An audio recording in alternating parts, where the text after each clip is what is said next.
Greetings one and all to this week's 10 o'clock, which should have been recorded last week, but it was actually recorded this week because are you still smiling? Yeah, it's a smiling episode of 10 o'clock. We're all happy to be here. So, okay, I'll be sad. Okay. Yeah, very British, good. Now, so long story short, we were supposed to record this episode. We recorded it last Saturday, was it? Or Friday? No, last Friday. Saturday, yeah, Friday. Yeah, it was Friday. Night. Yeah, but we had technical difficulties where during the recording, OBS decided to or Windows decided to throw up a warning saying like you're running low on hard drive space on your F drive, which is where all the recordings go. And then I had 10 gig left. I decided, let's get rid of this raw footage for the episode. Emptied it out. It had 200 gig available to finish recording. So it looked like everything was still going. OBS was still increasing the time. Like, okay, excellent. And then turns out it crashed and corrupted the entire episode. And I was sad. Oh my god. Yeah, so right. This week... F's and chat for the F drive. Yeah, that we have no chat. But anyway, so... You have comment sections. Yeah, we have comments, right. So F for F drive. Right, but... This week, Loz had asked me not to be involved in 10 o'clock because he wants to try and get a publication for his job done. And I was like, yep, all on board with this. And Michelle has amazingly stepped up to the challenge and is covering for Loz. So this is Temp Loz number, I'm just going to say 72. Yeah. I wear a hat. That's why you can see that I'm Temp Loz. Yep, so that's how you know. It's quality Loz. We got quality Temp Loz. My microphone's trying to escape me. Right, and... we're going to start this week, as we do every week, by actually saying hello to our guest. So we have the amazing Patreon guest, Thaylien. Good to be here. Yep. And... is there a rest of my sentence? Welcome, Thaylien. Hope you're doing well, and let's enjoy this happy or maybe sad episode of 10 o'clock. Yep, that. I'm both smiling and frowning, but you can't see. So you're English. Right, and yep, so the first thing we're going to get on to is the emblems. So this is the emblems for the episode. So you both have the emblems from this week. Using your own criteria, Thaylien, you may repeat your criteria if you wish. Which are the emblems? Thaylien, you go first. See, as I said on the original, the first time I saw Loz's find, I thought, hang on, that shape is familiar. I turned to my left and saw I had a poster of the original from 2005. This is just a rather nicely redone version of in a emblem size. But for nostalgia's sake alone, I am going to choose Loz's find. Yep. So I'll put a link. What about you? I'll put a link in the description for the full-blown thing that Thaylien linked us. Mm-hmm. What are you going to go for, Michelle? I mean, I'm probably going to have to support Thaylien's choice because, yes, it does look beautiful, and for the crazy coincidence that it's literally on this episode with Thaylien and on his poster, like, yeah, I'm sorry, but no glyph or no clan emblem can beat that. That's just too good to be true. It's a sign. It's meant to be. Right. Oh my god, I'm tired. Sorry, yawn. Right. So that's it for the emblems. If you want a chance to win 150 platinum, please go to the description below and you'll see a link to a Google form where you will see both these emblems. Select the emblem that you like the most and you'll be entered into a 150 platinum giveaway that will end in, I don't know, a week and a half. I'm hoping to get this out tomorrow after we recorded, but I don't know how successful I'll be. So, yep. Put in your in-game name, make sure you get it correct, because every single time I get a email back from DE saying, oh, nope, this account is not valid, please select another one, that's your chance of winning 150 platinum lost. Already had a few of those. So make sure you've entered your in-game name correct. Yeah, doesn't take too long to double check it. And select your platform of choice, and then you're good to go. Right. What do we do now? It's the dojo dusting. Yes. Dojo dusting. Dojo dusting. We're Are gonna you going to TennoCon? We're going to TennoCon. We're gonna. Loz and I are going to TennoCon. Thaylien, are you going to TennoCon? I'm certainly going to try. Yep. Sounds like it's going to be fun this time around. Yep. And maybe actual shows will be recorded properly. Who knows? Michelle, do you know if you're going to go to TennoCon this year? Not yet. Not yet. Okay, maybe not. But who knows? Right. Who knows? The future. Time will tell. Right. That's Dojo Dusting. I can't think of anything else that should have been on Dojo Dusting. I mean, you already dusted out a dojo in the previous episode. So yeah, there's not clean. Yeah, there's not a whole lot of dust left to do the thing. Right. Okay. Next we have the cards from last week. Right. So last week we asked, are people's Melee 3.0 concerns valid? So obviously Melee 3.0's or the second phase of Melee 3.0 has already come out, but this was back when we didn't know what was going to happen. We didn't even know the patch was going to come out that week. 50 people responded. 8% said that we were too optimistic, saying that there was not going to be a problem. 18% said that they didn't know. 18% said that the topic was too pessimistic, and 56% said that, it'll be fine. How do we feel, Thaylien, considering you've spent way too long actually studying the changes? Well, I'm enjoying it, but I'm a little bit more cautious now than I was when it first dropped. Melee feels a heck of a lot better now. Everything feels faster, the range is better on every weapon, apart from the weapons that were already good for range. The higher damage makes it genuinely feel like we've got something that can immediately complete with our weapons, with our primary and secondary. So a lot of people would only use quick melee when they were in range or they were going to have to reload for something for a long time. Because scaling was the only way to make melee actually really viable with the combo counter, with everything else.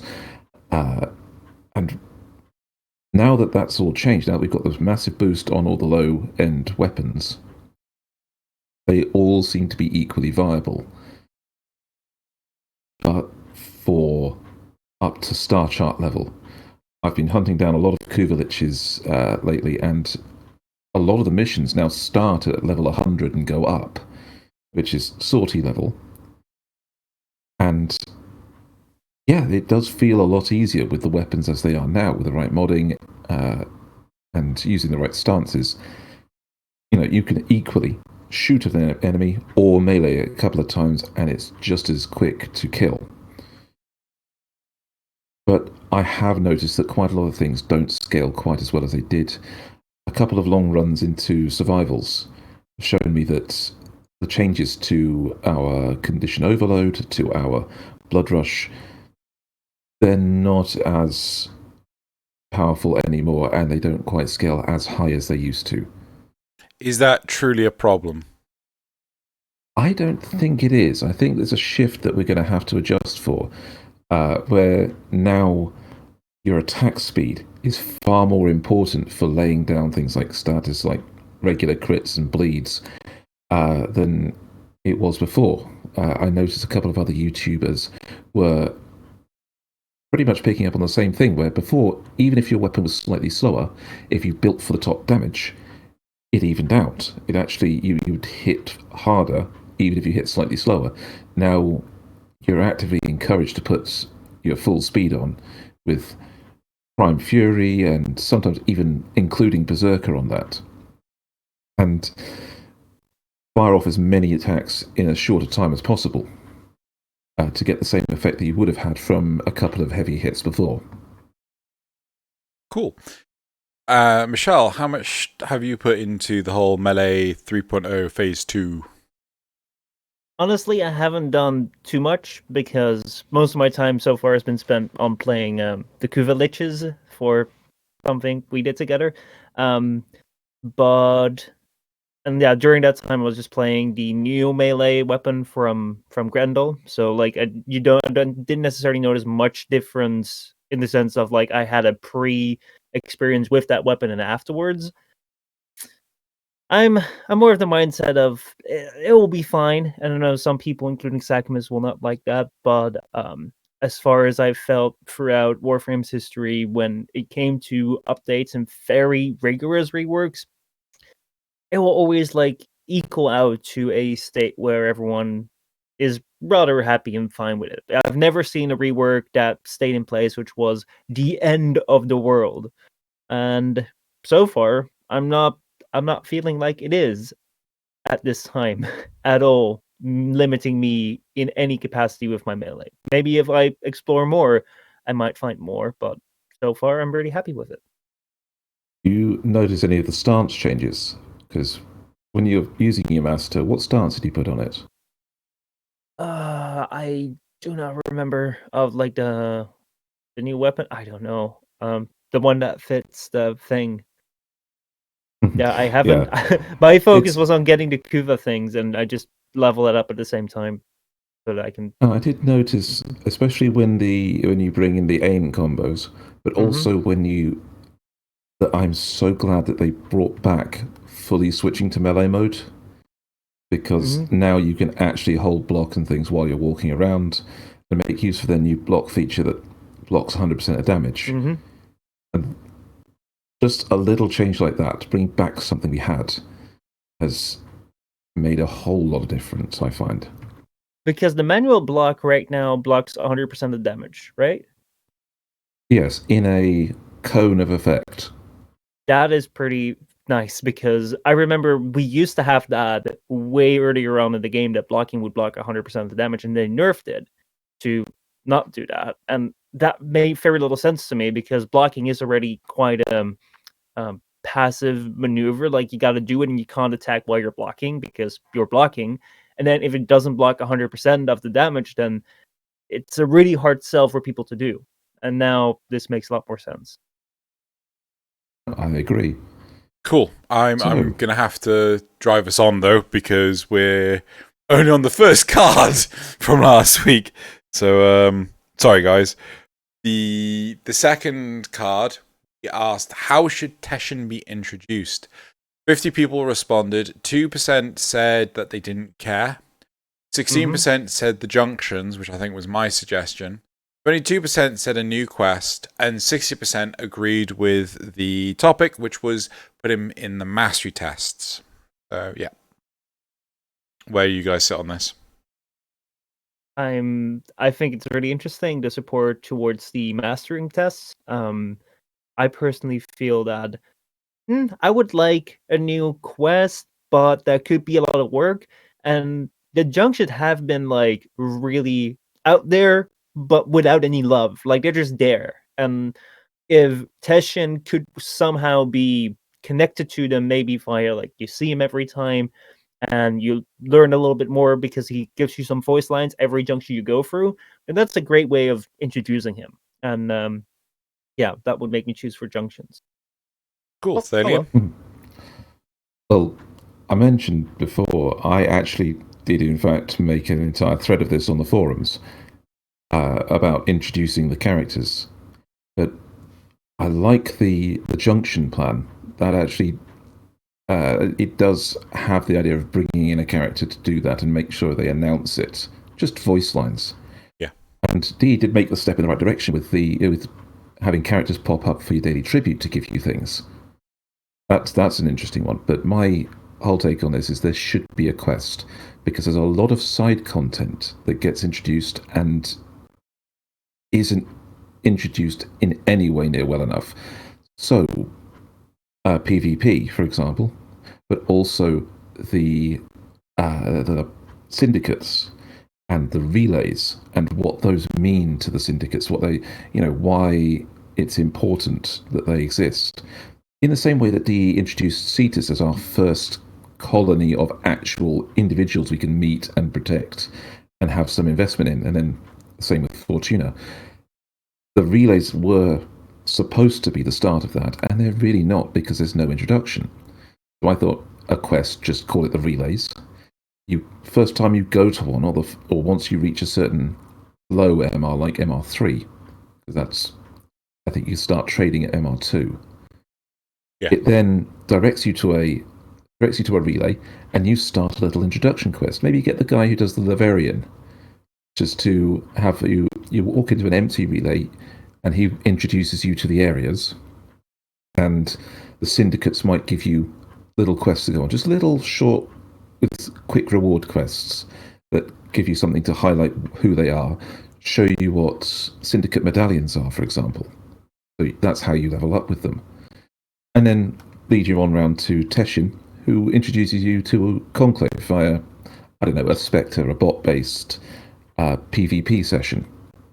So that even if you don't like PvP, it shows you what it's about in a safe kind of environment. And you get to make your mind up from having done it, rather than just saying, oh no, I'm never going to touch PvP. Yeah. So yeah, it just made sense to me to introduce these characters in a lore-based way rather than a... They were always there, kind of, and like, yeah. Or not introduced. Michelle, I can see you sitting on something to say. What sprang to mind?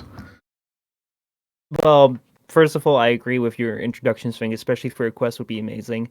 I don't know whether we want to go down the rabbit hole of this, but when you were talking about Conclave and the use of bots in Teshin to introduce people to Conclave, recently there's been this topic of discussion around games like Mario Kart on like the phone and Fortnite using bots in multiplayer games disguised as players to give people some easier wins so that they're continually engaging with the platform, and because they feel that they're more powerful and they are actually like excited to go and play. And I don't know if we want to go down here, but I think that one of the big setbacks of Conclave is that once you want to try and get in it, like you're going to be faced with veterans that will absolutely destroy you until like you can get to them. But like that's gonna like you're gonna be facing hours and hours of just being killed all the time, and that's something which puts a lot of people off. So could a solution like that maybe fit Warframe? It might, but also I hadn't thought of that because that kind of story came out between recording sessions for me. I only heard about it after the weekend.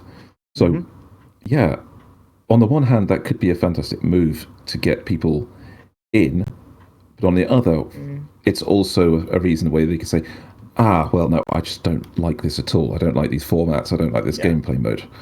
And that way, just informed make up their mind rather than, I tried it once, I got annihilated by veterans, I'm shit at it. Sorry for the swearing. That's fine.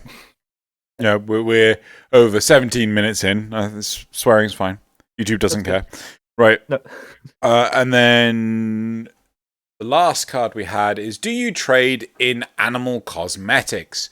49 people responded. 0% said frequently, 8% said rarely, and 91% said that they don't. And this was about allowing players to manipulate the appearance of their animal companion without having to do all the whole constantly trading and things like that. And we were concerned about, would this destroy the market for trading animal cosmetics? But from appearance, it doesn't appear that there is any. So I assume neither of you trade animal cosmetics. Nope. They said once. You did once. Yes. It doesn't matter. We're here for you. You can share your story. We'll listen to it and we'll help you move on. Oh, mine was a great success. I accidentally bred a gigantic pink Kubro. I named her Princess Tutu, and I introduced her in public games when I went in there, claiming that no, she won't actually hurt you. She's just a giant pink Kubro. And somebody bought her imprints off me for 900 Plat. Nice. Freaking hell. Right. That's my only experience with it. So, yeah, it's basically I don't either. Right. So that's it for the cards. Let's move on to the Patreon questions. All right. We have a lot of Patreon questions. We have one Patreon question right here, from a amazing Patreon. Is it just like Patreons? The Patreon? It's probably Patron. the Patreon. It's Patron, so it's just Patron. the O. Yeah. The question is, given the amount of time it now takes to work out the correct Requiem mods to kill or convert your Lich, do you think that this will actually keep high-level players interested long enough for DE to actually bring out Empyrean and the New War? I can't remember what we said last time. Mm-hmm. Last time, all we said was it's kind of too new. Yeah, I mean, But now we weren't it's, sure. it's not too new I'd now. spent a couple of hours, and Loz hadn't been able to do much, and neither had you. Yeah.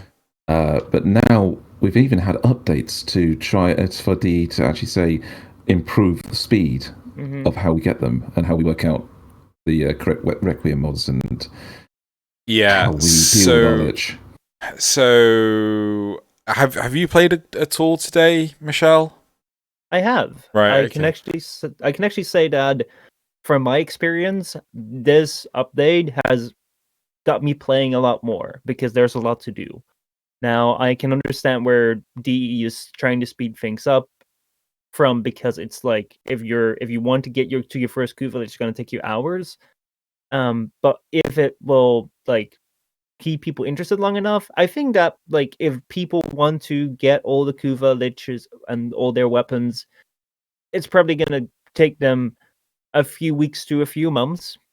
Some people just rush it out, and you will never be able to keep content up for those people. But I think that we definitely have a batch of content where you said earlier, Thaylien, that a lot of these levels start at level 100. That I think it has the best potential for an update that we've seen in a long time to keep new end game high level players interested. I don't know how I feel about the reducing the amount of time taken to get the murmurs.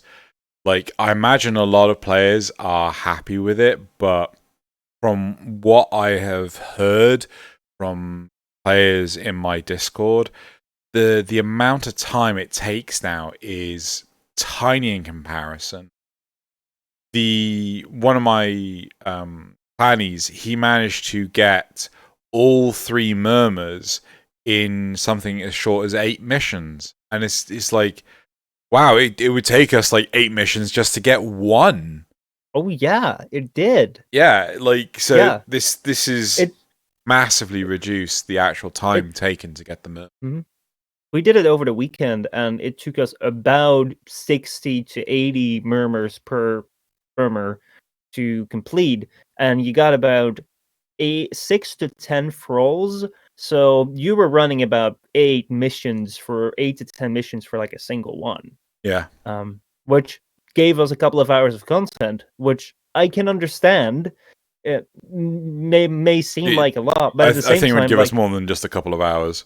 yeah, but that's the game, and it's fun to play the game. I think what you have to include in this is that many of the missions we ran, well, you guys ran before I got there, but we also ran, were to get the Requiem relics and then the Requiem mods.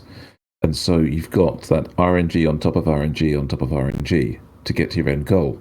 So you've got to, while the Kuva Liches themselves don't take long to acquire and don't take long to hunt down anymore, getting the relevant mods, getting the relevant Requiems to get those mods adds to that time. It does, but only at the start. So this is one concern when it comes to the argument of it takes a long time because you have RNG on top of RNG or up on top of RNG. So can we please like slim it down because it's way too much?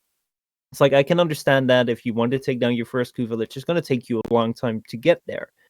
But I've been farming to get all the mods that I needed, and in the meantime, it took me a couple of hours to get the mods I needed. I got a bunch of duplicates and a bunch of mods that I didn't need, and now I have them. And I know that when something new comes out in 2 months' time, I'm just going to be sitting here and be like, I got a bunch of these mods, and I got a bunch of these relics, so that grind, even though it might be tough in the beginning because the economy has kind of been reset because we got a new item, I don't think that RNG grind will hold up so long for most people. I think you're right on that. Yeah, I've got to agree on that one. I think that maybe for the first Lich, maybe make it so that it is this easy to get. But the murmurs were the one thing that you could consistently predict how long it was going to take. But now it's just like, well, we've reduced that part. The RNG element is still there, and it's still as strong as it was. They've not had that much of an impact on it. I mean, I know that the Kuva Liches can't steal the Requiem mods or the Requiem relics anymore, but you know, they can still steal ephemera. Lol. But do you know what I mean? Though it's like, yeah, I all right. So the question was, will this update have enough longevity for veteran players? My initial answer was I thought yes, but if they're reducing the grind, then I don't think so anymore, because I think you can now do a Lich a day. I have to agree with that. I think it's the best bet they've had so far. I haven't seen an update in a long time that had this longevity. And I think it really depends on the player, because yeah, it's like I know some people have already done all of them. Like, not all of them, but have done like all the variations of the Kuva Lich within a week. Yeah. And it depends. If you play 24 hours a day, 7 days a week, yeah, you're going to burn through it really fast. I think that it's good, but you can't consistently give content as much as players can consume it. So, yeah, I'm going to say no as well. But I do have one last point to add to that. Because they have found a way to extend some of it. Yeah. Which is, what they're trying to go and do is, for duplicates, if you get a duplicate Kuva weapon after you've invested time in it, such as Former, Catalyst, even the Exodus adapter. Can you put the Catalyst in it? Yeah. Okay. But so it's so you can, if you're investing in it and you're getting the extra stuff out of it, if you then get a duplicate but with a better bonus on it, it can feel, they didn't want it to feel like a waste. So what they're proposing is the merging function that transfers the better bonus onto the weapon you've already done, which can give people a reason to keep farming and even go to reacquire duplicates if they're better than the one they have. Yeah. Yeah. It won't extend it by much, but it will extend it. It's a very well applied extension, because a lot of the players that will rush to complete this and play as much as they can, like 12 hours a day to get it done, those are most of the time also the players that will try and get that very best Riven they can get. And if you have a system right here where you can get a duplicate, and if it's better, you can merge the stats, then that's kind of a never-ending quest in seeing if you can get something better, which will maybe satisfy a part of them for a very large amount of time. Especially if we then include the Empyrean update where they can go on ships. Yeah. I think I would like it in 4 to 6 months' time after the initial release of Kuva Liches. They introduce like maybe ranks 6 and 7 of Kuva Liches, and they require a fourth Requiem mod, and maybe introduce more Requiem mods, and maybe introduce better Kuva weapons and things like this, because I think that's an easy way to improve the longevity of a system such as this. I would have to put on the caveat on that. Yes, introduce that, but see if you can slightly gate it by making sure that only once you've completed certain content do they suddenly get harder. Sure. For example, if you have a railjack, then you can get a level 6 and 7 Lich because only 6 and 7s can get capital ships.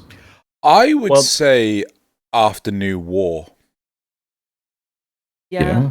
Because New War is supposed to be coming out relatively soon. I wouldn't be surprised if we don't see Railjack until just before TennoCon.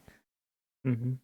I would also like to point out that I don't know too much about Railjack, but I do think that knowing DE, they will try to have the Railjack accessible very early on in the game for you to just be able to experience it, because that's what they want. So I think that doing the New War may be a better requirement for... No, I think you misunderstand, because you can experience Railjack according to them by basically being able to jump on somebody else's Railjack.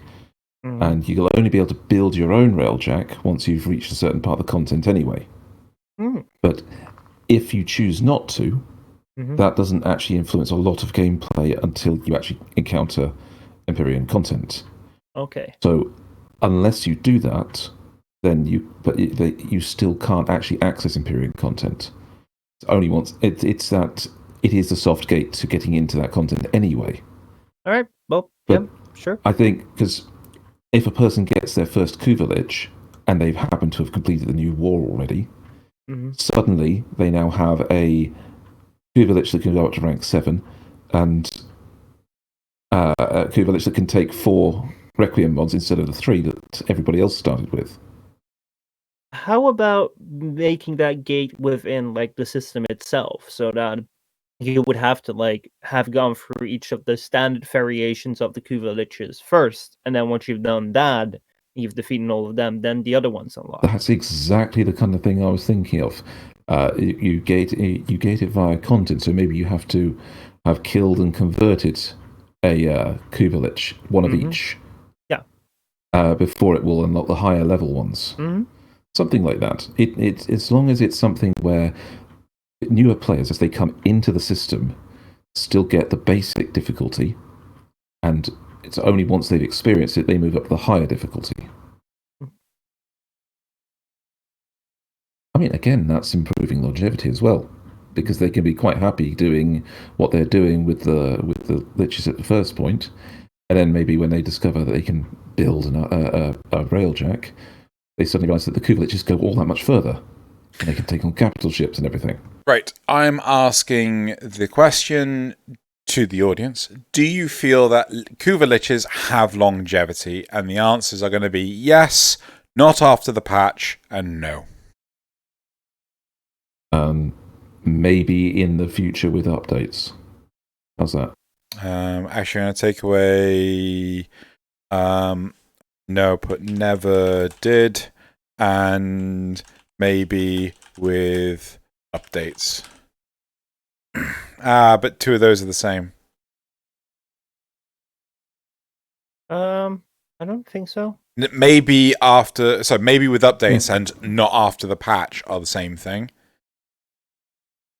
Well, no, because after this, No. They're not mutually exclusive. Yes. So you can say not true. After the patch is the same as maybe with updates. Oh yeah. Yeah. Maybe with future updates, not after the. If still the it's same. After the patch, no. Well, I don't think. Well, I'm changing. No, we never did. You're the experienced one of the asking these questions. I'm the statistician. Lol. I haven't done statistics in so long. I have to point out that you actually pronounce that the statistician, and it's also still applicable. Statistician. Yes, but also a sassy one. Oh. Right. Okay. So that's the Patreon questions done. Let's. Should we skip the community responses? Yes. Done. Yeah. Right.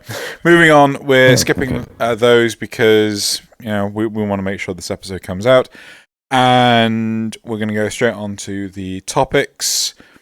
Right, so the first topic is, I'm honestly surprised we don't have random Vahek traps. Topic 2 is co-op fishing with nets. Oh, I remember that now. And then topic 3 is Requiem mods confirmed to be consumed on Lich Vanquish. Right. So going to topic 1. Also going to zoom in Google Drive because my eyesight is terrible. Right. So, I'm honestly surprised we don't have random Vahek traps. Think about it. With how cheap and sleazy he is, I'm surprised he hasn't staged a corpus invasion only for the Grineer to suddenly ambush us when we least expect it. We need Vahek traps. So the whole point of what this person is proposing is that the Grineer should double cross us when we're doing missions for them, like the whole invasion missions. So, thoughts, anyone? Okay, when we discussed this before, we did find alternatives to this. Because, as you say, it's expecting the Grineer to betray us midway through an invasion mission. Or, well, as a trap, as in they never really were on our side. And the whole goal of that would be to get Vahek and other bosses more involved with what we're doing. Now, the same way we want the other side characters more involved with what we're doing. Admirable goal, poor execution, because at what point are players just going to stop supporting the Grineer at all? And what's the fastest way to get a Tenno death squad coming after you than betraying the Tenno midway through a mission? That is true. So I would like to think, what could we do to improve this system? We've already had the proposition of, you know, let's have different characters do different while we play the game, not necessarily betray the actual players, but what else could we do in terms of this topic? What could we do to make it more interesting? I think an element of what this person is requesting is partly the desire for the involvement of the side characters and like the bosses, which you fight once and you might see come back in quests sometimes, but generally you don't see them too much. So I think that that's part of the thing that which they desire, and Fabian, you touched on that. But another thing which I think that they desire is an element of surprise within their gameplay. When they're talking about traps, they're not talking about they're not asking for, can we have more missions with Vahek in it? They're saying, can we not have like that we're just doing a mission and all of a sudden, it's Vahek, and we didn't notice. Oh, now they're attacking me. It's I think that they specifically want to have some sort of like surprise thing, like, you didn't expect us here. But the hard thing with that is that first of all, when it comes to like doing this in invasions, like we're going to be expecting it, and why would you do invasions if you know they're going to turn on you? So you could put it in anywhere else, but the element of surprise is something which is very fleeting, because once you know it's going to happen, you know it's going to happen. So I think that you should not center this type of content where you would add in the bosses or side characters. I don't think that the main feature of that thing should be an element of surprise, like it's a trap or it's this thing, because you will know. And I know DE cannot develop content so fast that every single time is going to be a surprise. It needs to be an activity which is continuously fun to do, or has some longevity in how fun it is to do, even if you know that it's going to turn up.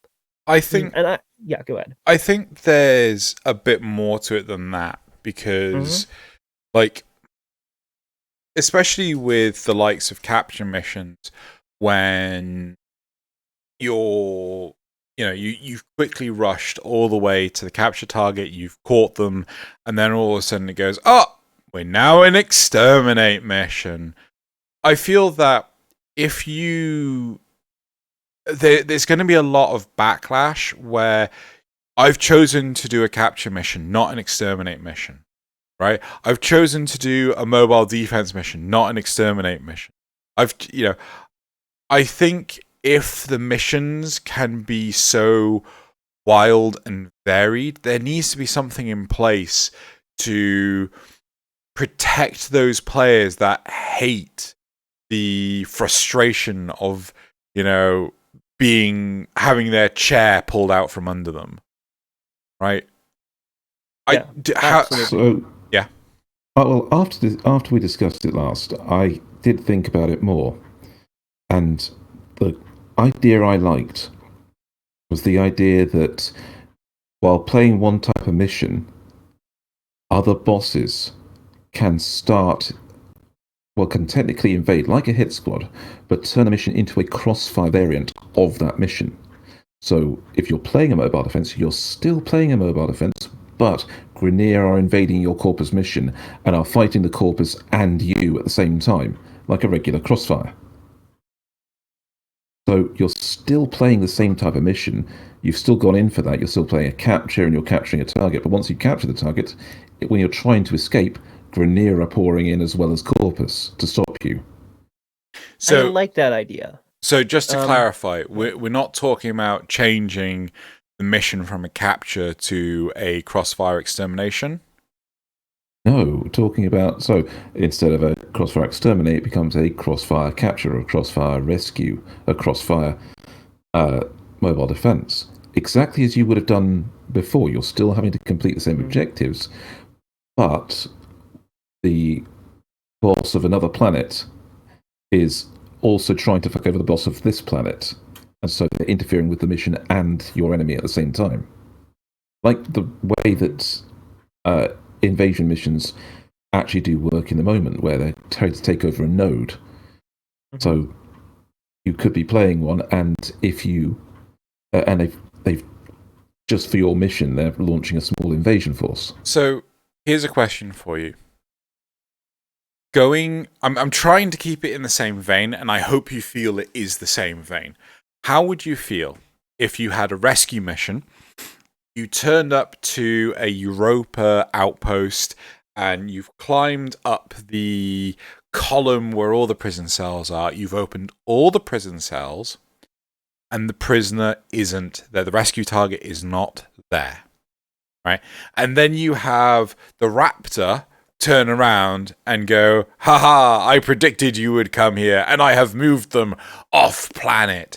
And then you have to effectively get on a Corpus ship to go on to another base, to go into a ship on orbit, to then rescue the target. How would that make you feel? Actually, no, first question. Does that feel the same as what you're describing about evolving the mission, keeping it still in the same vein? I think the evolving mission thing would be good, but there's very much that case of being frustrating on top of that. Yeah. Because as you would say, I went in for a rescue, I've now got to do a double rescue. I've got to my objective, and now the goalposts have been moved. Yeah. But done right, that could be, I'd say, like for certain mission types. But isn't that the reason why we never actually we didn't like the Grineer asteroid mobile defenses? Because we'd do 3, and then we'd still have to go do a 4th defense on the pod. No, it was you do 2, and then you do a 3rd. You do 2, and you always end up on the pod. Yeah. Mm-hmm. So it's that kind of thing where the goalposts move, and it's. I don't think that's always as fun as it should be. I think that last week on the Framecast, we were talking with Sandy, and he brought up a very interesting point that Warframe is a farming game, and whenever people aren't farming optimally, it tends to feel like you're losing in the game, because so much of this game is centered around finding an optimal way of getting the resources, then using them to become stronger or get whatever you want. So if I want to do a rescue mission, and now my rescue mission turns into, oh, you got to do something else, like that is a less optimal way of farming or of playing the game than it would be if you just had a regular rescue mission. So I think that Thaylien's idea of having like Grineer walk into a Corpus tile because they're attacking would do a lot for immersion and having the bosses pop up. and be involved while not necessarily changing your required objective. I think that if we're talking though, like you said, Xeno, that where we can move locations within a mission, so you can move from a Grineer asteroid tile set to a Corpus ship within the same mission, then that would open up some very interesting possibilities, I would say. Where, let's say that the Raptor invades your Grineer mission that you're doing, and they're attacking the Grineer, and you can like do this crossfire rescue.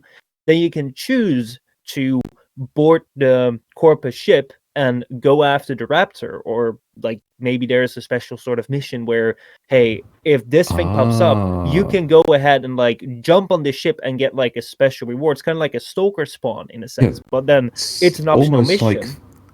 And then you can have this, like, we already have individual extraction with survival, so that the people that just want to do their one rescuing out can just do the rescuing out, and the people that want to like go for this extra boss involvement can choose to do that. Like the sabotages with their hidden caches. Mm-hmm. Yeah. Hidden caches aren't always worth it, depending on your mission. Mm-hmm. But if you're searching for a certain thing, then yes, they're important. So there's an invasion, and it is enemy against you, it's all against all. But if you go back to the ship, you can also do a bonus engage on the boss, which could in fact earn you bonus rewards for the mission. Yeah, so it's like... I am both for and against this. I honestly, I'm all for it. I say I'm for and against it, and then I'm all for it. The problem I can see that other people have is things like host migrations, right? Yes. Where the host is like, oh, I want to leave now. I've got my one rescue target. I don't care to do the secondary objective. Mm-hmm. You're always going to have that on any of these. Like people searching for the caches get interrupted because the other three people have gone to extraction. You got 30 seconds to go, and even if you wanted the caches, they're leaving. Yeah. So this is why I brought up the individual extraction with survival, where like it's a huge bottleneck right now to host migrations because they're really, really like not smooth. But what this system would have over the caches is that you can opt into like load into the other ship, but you're still gonna have that. And I think that, especially with the endless individual extraction, it is something that if DE could improve it, would be something that would be a really great bottleneck to improve. Because it's right, it bottlenecks this pretty hard. Can you see it working kind of like the conduits on ESO? Yes. I was thinking about if you do a crossfire exterminate, right, or crossfire thing. You move for this portal, right, from like the Grineer place to the Corpus place or the other way around. Like I would imagine it to be like that. Like they're invading it with a portal like that, and you can portal out to the other tile set if you want to choose so. So that would be your loading time. So a loading screen of some kind that then offers, while you're going through, everybody that hasn't yet has like the 30 seconds or so to either join you or carry on their own mission. Yeah. However, what Xeno was pointing out is like, let's say that the host chooses to extract, then the people that are in the loading screen have no problem because they can have the host migration while they're in the loading screen.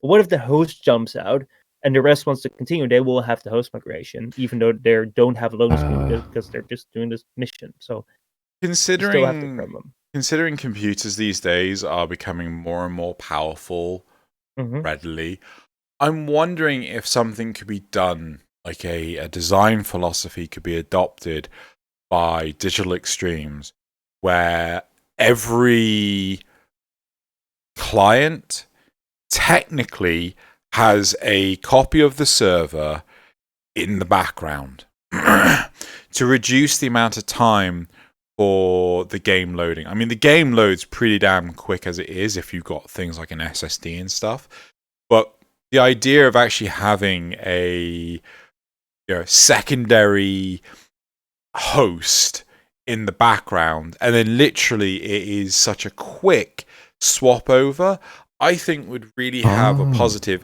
impact. Go on. You're talking like the virtual machine usage, where you have network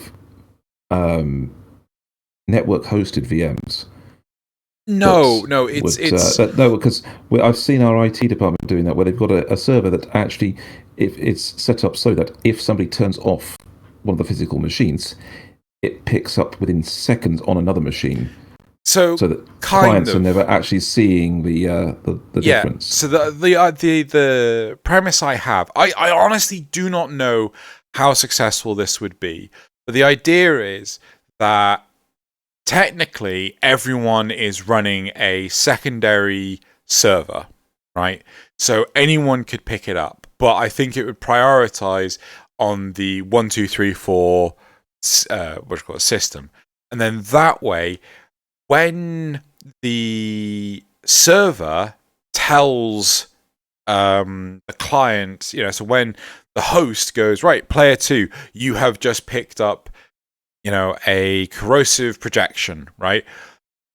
Likewise, the server on client 2, client 3, and client 4, the backup servers, will also know that they picked up a corrosive projection. And then that way, when it happens, when a host migration happens, it's incredibly quick, and there's less chance of losing all your stuff. In theory, because this would also increase the amount of network traffic, and it may be too much for a single machine to cope with. But that could be quite a lot of load. It is a theory. Yeah, so in simple terms, having the other players shadow host. So you have the host that's hosting the mission, and the other ones are basically hosting it at the same time, so that the moment that the host drops out or decides to move out, it doesn't take, let me move over all this information, because it's already there. I think with the individual extraction that they've done for Endless, they should already have been working on a way smoother system, because it's really bad. Host migrations are not a great thing. And in all honesty, what I've proposed, they could be already doing it. We just don't know. Yeah, I really hope so. I think that would be a great thing. I think they should address smoother host migration transitions. I don't think it's the be all or end all, because one thing they could do is, after you've completed your primary objective, you could turn to everyone and do the whole 5-minute survival. Do you want to extract or do you want to continue thing? Make it really quick. And then anyone that is saying, I want to extract, and anyone that wants to stay will be the new host. And they could start preparing the host in the background while the other people are extracting. And then do you know what I'm saying? Yeah, so instead of having this, that could work really well. If this would happen on not every mission, but once every so many missions, and then the Lotus would say, Tenno, would you want to board the ship or would you want to extract? And you can choose, as with your defense, would you want to extract or leave? Yeah. And then the one team has to move to this breaking point where the ship entry is, and the other team has to move to the extraction point. Instead of having this pause thing on screen where it says host migrating, it does it in the background while you're running. Yeah, during that same thing as the conduits on ESO. So obviously, when people choose to go in the conduit, there's the countdown timer. It's just already doing it in the background. It's exactly what Xeno's describing. Well, that's loading the tile. That's not necessarily host migration. You know what I mean? Yeah. No, but if there was going to be a host migration, it could do that in that period. Yeah. Mm-hmm. Cool. Right. Yeah. Solving all of Warframe's problems. Right. So I think here we're asking people, do you want optional secondary objectives? Yeah? Mm-hmm. Do you want optional secondary objectives? Because I am down for secondary objectives, but it needs to be optional, because hey, you've just done this survival. Do you want to do an exterminate? No, fuck off. Right, where's the So we're going to ask this of our audience. And should we move on to the replies? Yep. Okay. Absolutely. So this is typically a Loz bit, so... All right, I can do it. MDRLOz can fill in. So, the replies. First one is, like Elliot Fee said in the second dream, most of the people in the galaxy would be forgiven for going to great lengths to gain a Tenno's favor, and not just Fey heck, but every faction leader knows that a Tenno ally almost a certain success in the invasion against their enemy with minimal losses to their own army. Provided that the Tenno aren't in a rush and just pick off the remnants of their target, but who does that? So yeah, it's also following on the last sentence. Yeah. So, here. To betray them. Oh, here we go. Yeah. To betray them during a time of mutual understanding would make them the last friendly Tenno they ever see again. Yeah. Yeah. It's if you look at syndicates, your opposing syndicates that are trying to kill you, their attempts are really bad. So I've theorized at some point that like the rep fail or something, the one that was trying to rebuild our relay did it because they knew that having Tenno on your side just means you win. Yeah. So crossing them during the time that they're helping you would be a really bad idea, even for Fey Hack. No, I thought it was Steel Meridian. Yeah, Steel Meridian, that was it. Steel Meridian. Yeah. Although I do want to know how Red Veil managed to get hold of a whole load of corrupted ancients. That's talent. It is. Actually, fun fact, I actually did some research for like a month, focusing on syndicate missions and invasions to see whether Steel Meridian could have rebuilt the relay with like intent. And it's actually like 50% of the syndicate missions would eventually turn into invasions within like 2 days, which was quite interesting. Which was like a year ago, but like the theory was then that syndicates would send Tenno to like stir up like some trouble, so that the opposing faction would like come in and then just like have this little fight where the Tenno could come in and help, and then make the Grineer and the Corpus upset, so they would blow up relays, and then the syndicates would come in and say, "Oh, Tenno, your relay blew up. What a surprise! I didn't know that.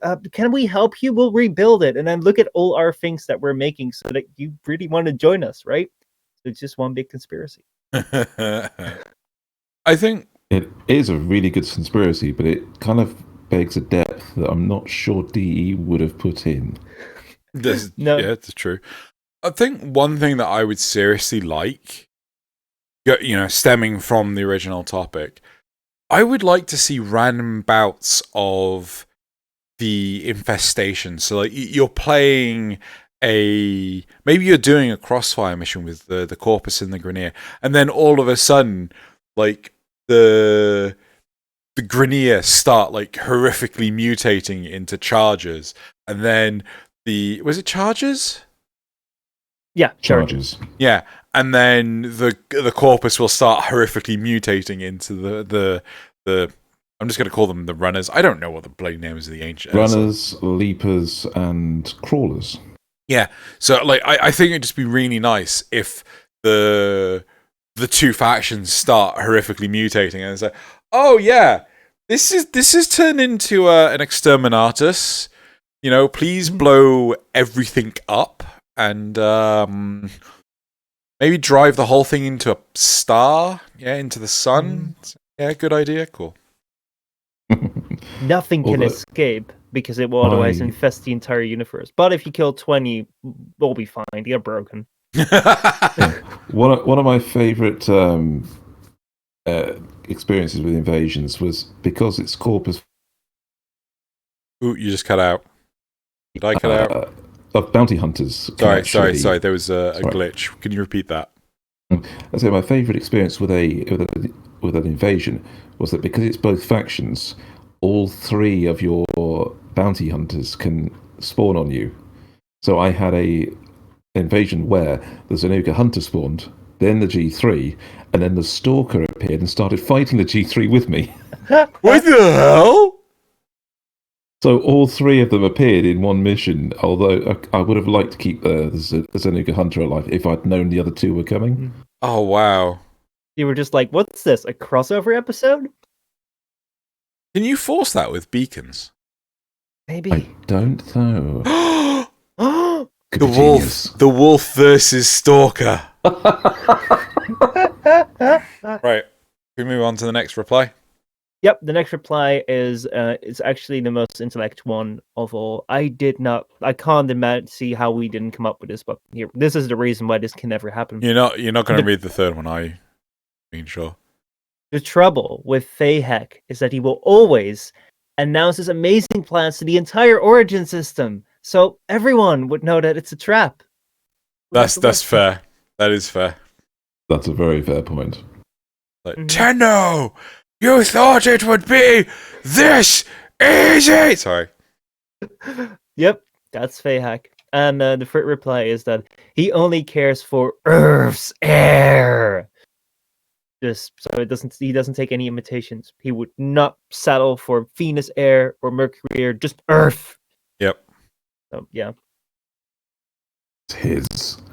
We're not allowed to breathe it. Honestly, I would be far happier because I've seen a lot of Fayhek around the plains to see a little bit of Ilregor. He would set some traps. Yeah. I'd be glad to walk in it. Yes. Yeah. Oh no, Tenno, you seem to have stumbled into my trap. What a shame. Right, so I think that's it for topic one. I think we've come on to some really good ideas. I think secondary objectives. I can't remember what we suggest. I think last time we suggested more engagement with the names of the dudes. I can't remember the name of the mid bosses. The mid bosses, Sprag and Venkritel. Yeah. From the sabotage missions, and didn't we say we wanted a return to the old system of the star chart where when we arrive on a planet the boss would shout at us? Yeah, and when we got to a certain point he would shout at us again. Things like that where they pop up and tell us off for trying to, oh, you're approaching me. I think what we've proposed now with secondary objectives, optional secondary objectives, more seamless loading for them, I think goes a massively long way. Cool. Should we move on to topic 2 then? Yes. We shall. Right. Oh god, this one again. Right. Co-op fishing with nets. By co-op fishing, I mean two players helping out one another with fishing. In the way I envisioned it, I would say the ultimate form of co-op fishing would be to use a fishing net. Cetus and Fortuna both could have their own versions of nets designed for Fortunians' needs and oh god, that's not how you say it. Yeah, they're just Cetans. Yeah, needs. If two people participate, each player gets half, but not multiplied. The more people that participate in using a net, the more rewards are split. Overall, it would make the task of fishing a much easier one. Right? Now, because you weren't there last time, Michelle, what are your thoughts? Because I distinctly remember that was what we said about this. The question, because to take Loz's part a little bit. No. Let Michelle. I was just saying, the OP has not really seemed to focus on how, just what he wants. Okay. So, if it was going to be, how would you make it work, Michelle? What's your opinion first? All right. I'm gonna go and say that OP might be onto something here, because if you're out to do a fishing party with friends, most parts of the game in Warframe, or we're doing a shooting party with friends, you can shoot each other's targets, or you can fly Arcwing and fly in the same space. But fishing is very a one-person thing. I can only catch my own fish and see my own fish, and I can't really help my teammates. So to make it more cooperative, maybe nets would be a thing. But how would you do nets, and how would you make that interesting? If we're gonna go on the same fishing engine that we're having with, you gotta have your spear ready, and then you gotta like make sure that you throw it right when it's there, and then Fortuna, you gotta like do the shock thing. Do we like stand there with 2 Tenno and like we're both holding the net, or maybe 4 Tenno with the net, and we all gotta like throw it, hit the button at the same time, like yay, and then hope we catch the fish? I don't know how I would make it work, but yeah. Then again, yeah, like that's the most I can make out of it. Loz came up with a very good idea, Ooh. which is the simple fact that each person gets an individual role. So when you enter fishing, it stops being individual person fishing. Everybody can see the same group of fish, but you change how you catch them, and you have to use a bit of teamwork for it.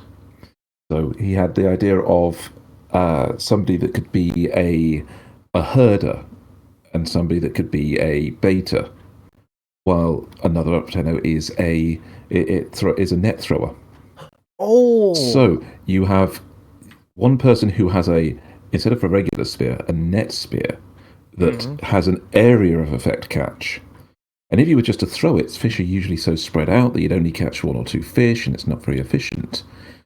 But if you're using other players to actually herd the fish into an area to corral them and make them all group up, you could then use the teamwork to get better rewards per throw than you would achieve from a singular one, from fishing on your own.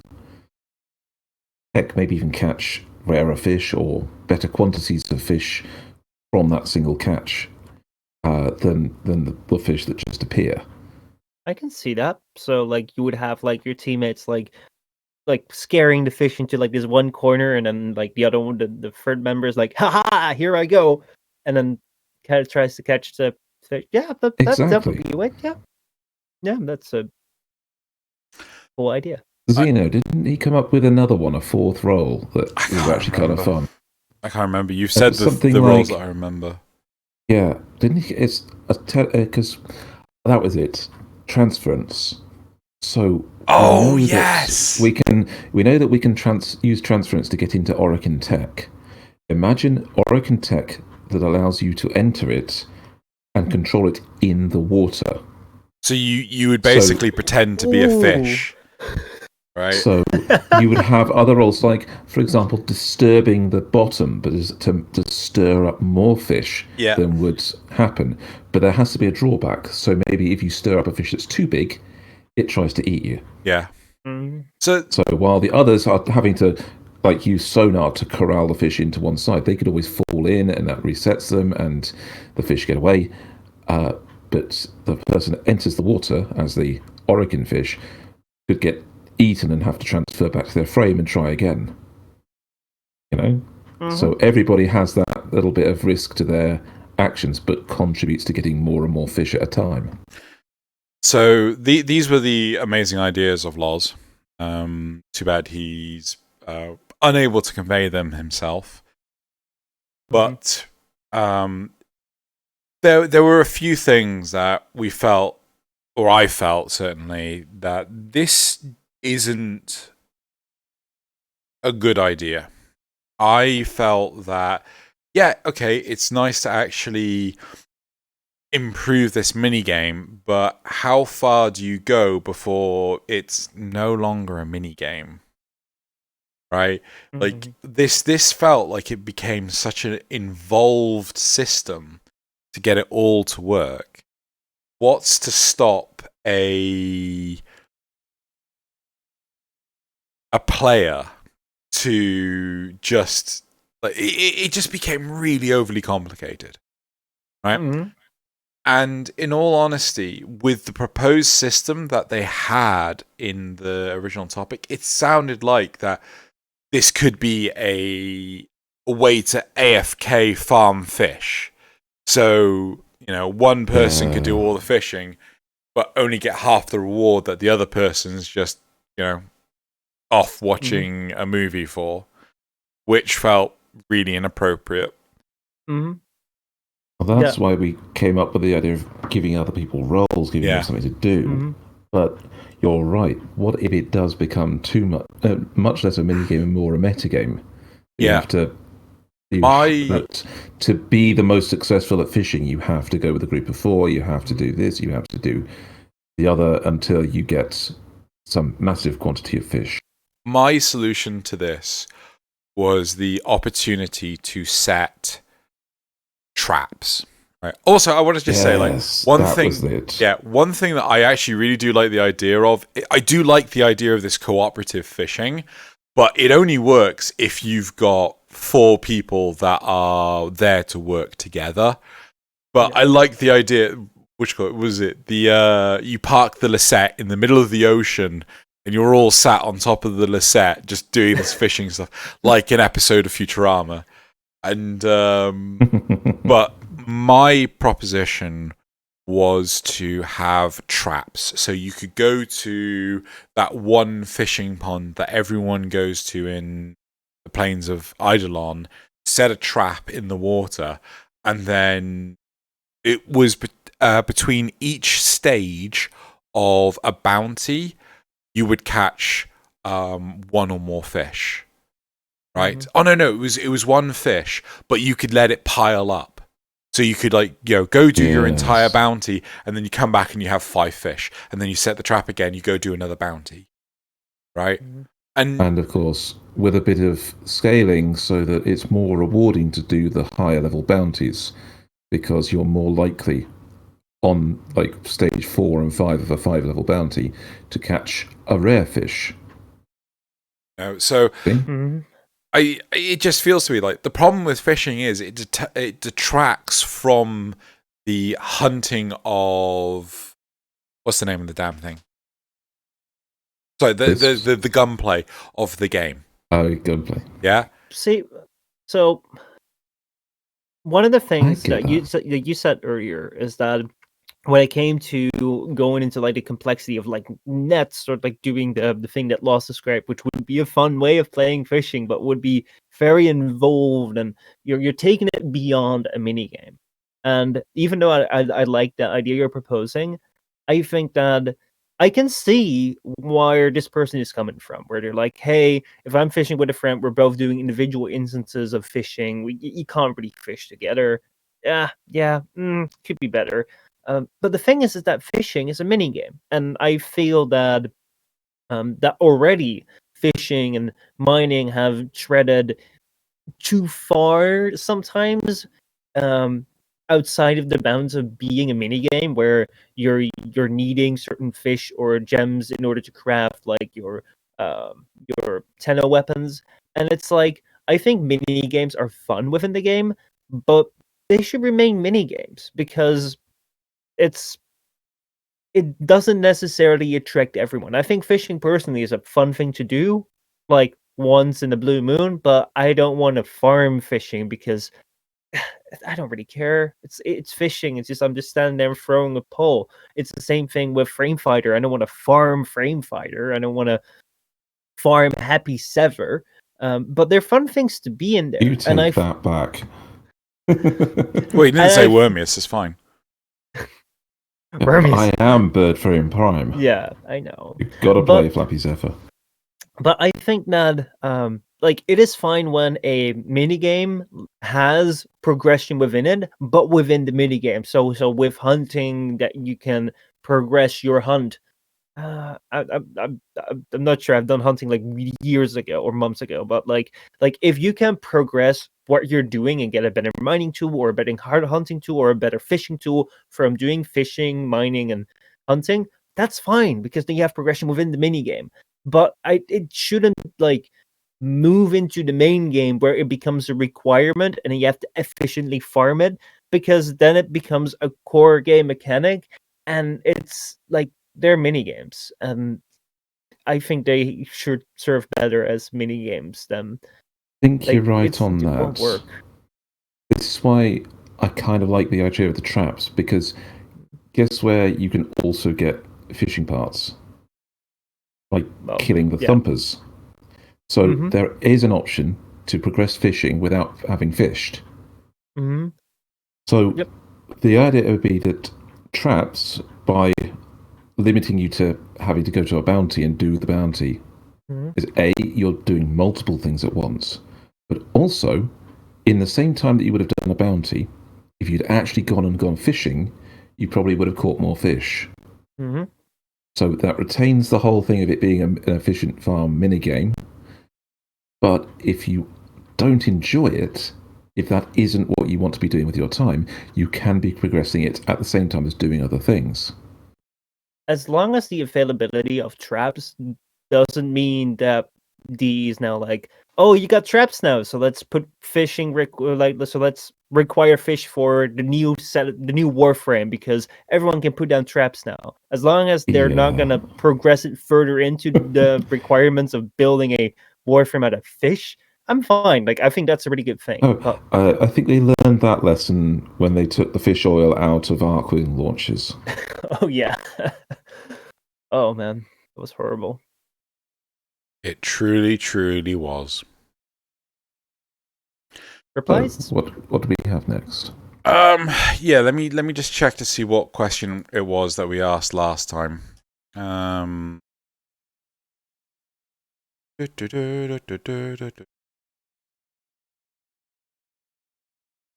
Oh, so we just genuinely asked, co-op fishing mess? Yes/no. So I think that we'll Co-op fishing, yes or no, or traps? And I saw that smirk. I know exactly what you thought. Your mind is washing out, Michelle. right. I'm like the entire card makes very little sense if you haven't gotten to this point in the 10 o'clock where it's like co-op fishing mess, yes, no traps. It's like, all right. Yeah. What does it? What does Context is key. Right. So Okay. Let's get that's to why it's replies. funny. All right, replies. So we haven't been asking the most important question because this reply asked the most important question. Will my double booster give us twice as many fish? And then will my mate's booster give us 4 times the fish? And will our 4 times become 8 times when my fat procs? And will that 8 time become 32 times 32 times more fish when his Kafat procs as well? Surely that should be 16, but let's keep going. Yeah. But like, let's say that he has another mate. I was like, I don't think that math adds up, but fine, let's go. Keep fishing what it is. A cute little sidetrack game that we are forced into every now and then for Nightwave or building random stuff. Is an important question. Yeah. I mean, but I think it's because rewards are individual, though. I think that the most you can ever stack something up to is if you get a weekend with the double. Because I don't think they ever do double resource weekends. What do you mean double? It's like, you know what I mean, where you've got a double resource weekend, but if you've got a booster, that doubles it. Yeah, they do. Okay, Mm-hmm. I must have missed that. Or it must have been a while back. No, they do them infrequently. It was back on the fishers, wasn't it? If the community found a certain amount of fishers, then we had unlocked a weekend of the 4 different types of boosters. That was it. It was some event on. It was back in March. It was something to do with the whole what's the name of that? The anniversary. It was that was what. Yes, and well, there's also the deck 12. That was it, because there was people going around finding the hidden histories of deck 12 out in the Orb Valis, and with preparation for deck 12, they were doing things like the fishers and so on. And if you did a certain amount of stuff towards the event goal, then the community as a whole unlocked a double resource or a double affinity, double credits weekends, and there were the 4 weekends after the anniversary. Yeah. So, yeah, I'm just going mad. So, if you have a double resource weekend and you've got double resource booster, and you then have a Kavat that procs your double resources, I think that's the most that you can actually get out of a mission, even if you're with a team. So if you're farming this fishing mode as a group, you'd still only get your own rewards doubled and doubled again to 8 times. Yeah. And I think that's as far as it would get. Right. Next reply. Next reply. If you want the resources from fishes, the Doma are the best things for them. Fishing nets would be great, but random host migrations will make them completely useless. As we know that the baits right now disappear during host migration, so most likely the nets will too. I'd say. Yeah. Like, they are a thing to consider, even if they're not as frequent as people let on. Well, so like I can see where like the original poster comes from, where this person is like, well, if I want to fish with my friends, this would be great. But a lot of times you don't necessarily fish with friends. So like if you are set in like a multiplayer session on the plains, you might just be with like a random squad where people are like, oh, you're fishing? I'm just gonna leave squad. And then like this would be, even if one person does it, who might be the host, like, yeah. I can see this being troublesome. Yeah, I think this just highlights the inherent flaws with making this overly complicated as it stands. Mm-hmm. Yeah, right. Because if you're in the middle of it, you've got a netcaster, you've got your other 3 players with your roles, and suddenly one of them disconnects, and maybe it's not even their fault. Suddenly we've got the host migration, and all the other 3 have lost all progress towards those multiple fish they were going to catch. So it is a thing, even if it's not as frequent as people think it is. Bring on the traps. All right. Send in the traps. Happy slappy traps. I can't even say it. Final reply is, I think everyone fishes for fun. No, they actually say, I think very few people fish for fun. Would rather like to see more content development. We can't even fish from our K drive yet. Closest thing to co-op fishing that we have right now is a dash wire helping a fold or sever with turbulence. Yeah, I'm gonna echo that whole allow us to fish, mine, everything from K drive. I'm not going with shooting. I don't think you should shoot from your K drive, but you should definitely be able to easily resource collect from your K drive. But you just can't right now. And drive by tranquilization. Yep. For hunting. You just imagine it's like, damn it, you stole my joke, you bastard! No, your joke was the other one. What was my joke? Tenno, this mink seems to have massive blunt force trauma. Could you please explain what happened to it? Yeah, so you hit it with your K drive. But right, okay, so I think that's it for our second topic this week. Should we migrate on to our third topic? All right, everyone freeze for a couple of seconds. Host migration complete. Okay, move on. Okay, right. Our third topic. Why can't I find my Wacom tablet now? Don't know. Probably because you're doing a 10 o'clock. I don't know. Right, so our third topic. Post migrations. Right, so Requiem mods confirmed to be consumed on Lich Vanquish. Requiem mods are earned with charges that are only earned with charges that can only be consumed on a successful vanquishing of a Lich. Repeat Requiem mods in your collection will eventually go to good use.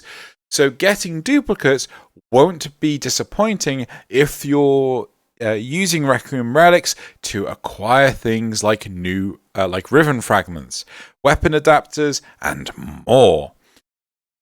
Note the wording.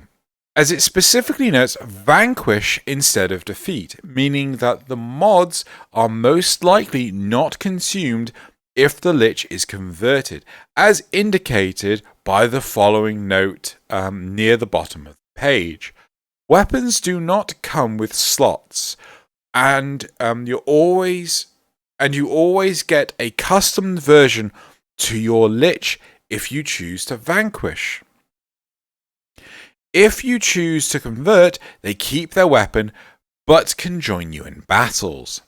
The mods also won't be consumed upon failure to a kill, such as an incorrect mod pattern. Right. So, how do we feel about the fact that Requiem mods are consumable? Having played it a bit now, I feel good. Mm-hmm. I think it's a good thing as well, because if we only have a very limited amount of mods, and that's a good thing, because let's say that we had 10 billion Requiem mods, then trying to find the right mods for your very first Kuva Lich would be damn near impossible. But if they weren't consumable, then you would only have to farm like one of each, and then you would never have to touch the Requiem relics again, because you already had them. So it's a good thing. Isn't that kind of the problem with our modding system as is? We've got all of these nice, shiny, rare mods, but at most, you only ever need a second copy, and that's with the corrupted mods, where you might want to have one set a few bits from the top. I disagree. I think there's more opportunities for that, for having duplicates. Like, you want to give a copy of a Serration to your... Oh, God, not your carrier, because your carrier normally has sweeper. Clanmate, your friend. Your sentinels. Oh, yeah. Sentinels, your companions. Yep. But, yeah, so you're quite right. But even then, that's 3. Well, how do you feel about games where you have weapons which decay over time, repairable weapons? How do you guys feel about that mechanic? Yeah, the durability thing. Like if you use it, it will break, and you have to either repair it or buy a new one. It depends on the context. For example, I hate it in Breath of the Wild because you've got such a limited inventory anyway that choosing weapons would have to be managed as it is. With the way that they also decay and break, you end up not using your good weapons specifically because they'll break before you get to a point where you might need those good weapons. Whereas in a survival game like the Outer Worlds, because it's current, there is genuine stat issues where if your weapons fall into disrepair, they start performing worse. And so having them degrade and then be repaired is a cost that you have to maintain. It keeps you breaking down the weapons that you pick up in the field so that you can get more parts for repairing your weapons. And it's a good little loop. So the durability of actual things you use like that, not so great. But limited use items like these Parazon Requiem mods, they encourage you to reacquire them. So I think there is a lot of possibility. I've actually just texted Loz because I used to play a lot of World of Warcraft. World of Warcraft, you had durability for your equipment, but the durability had 3 different states. One where the effectiveness of the equipment was at maximum. 2. Oh no! It was 2 states with a warning. When the durability of the equipment got to like 10%, it would be marked as yellow, and then when the durability of the equipment was 0, then it effectively turned off. So all the stats, bonuses, and things like that you got from the equipment just no longer applied to any of the combat that you were doing in the game. The upshot of that was that you got the opportunity to repair the equipment and effectively have it fully functional yet again. I've texted him because I can't remember if World of Warcraft still has durability for its equipment, because you know, it's so long since I played, and the last expansion's been utter cack. The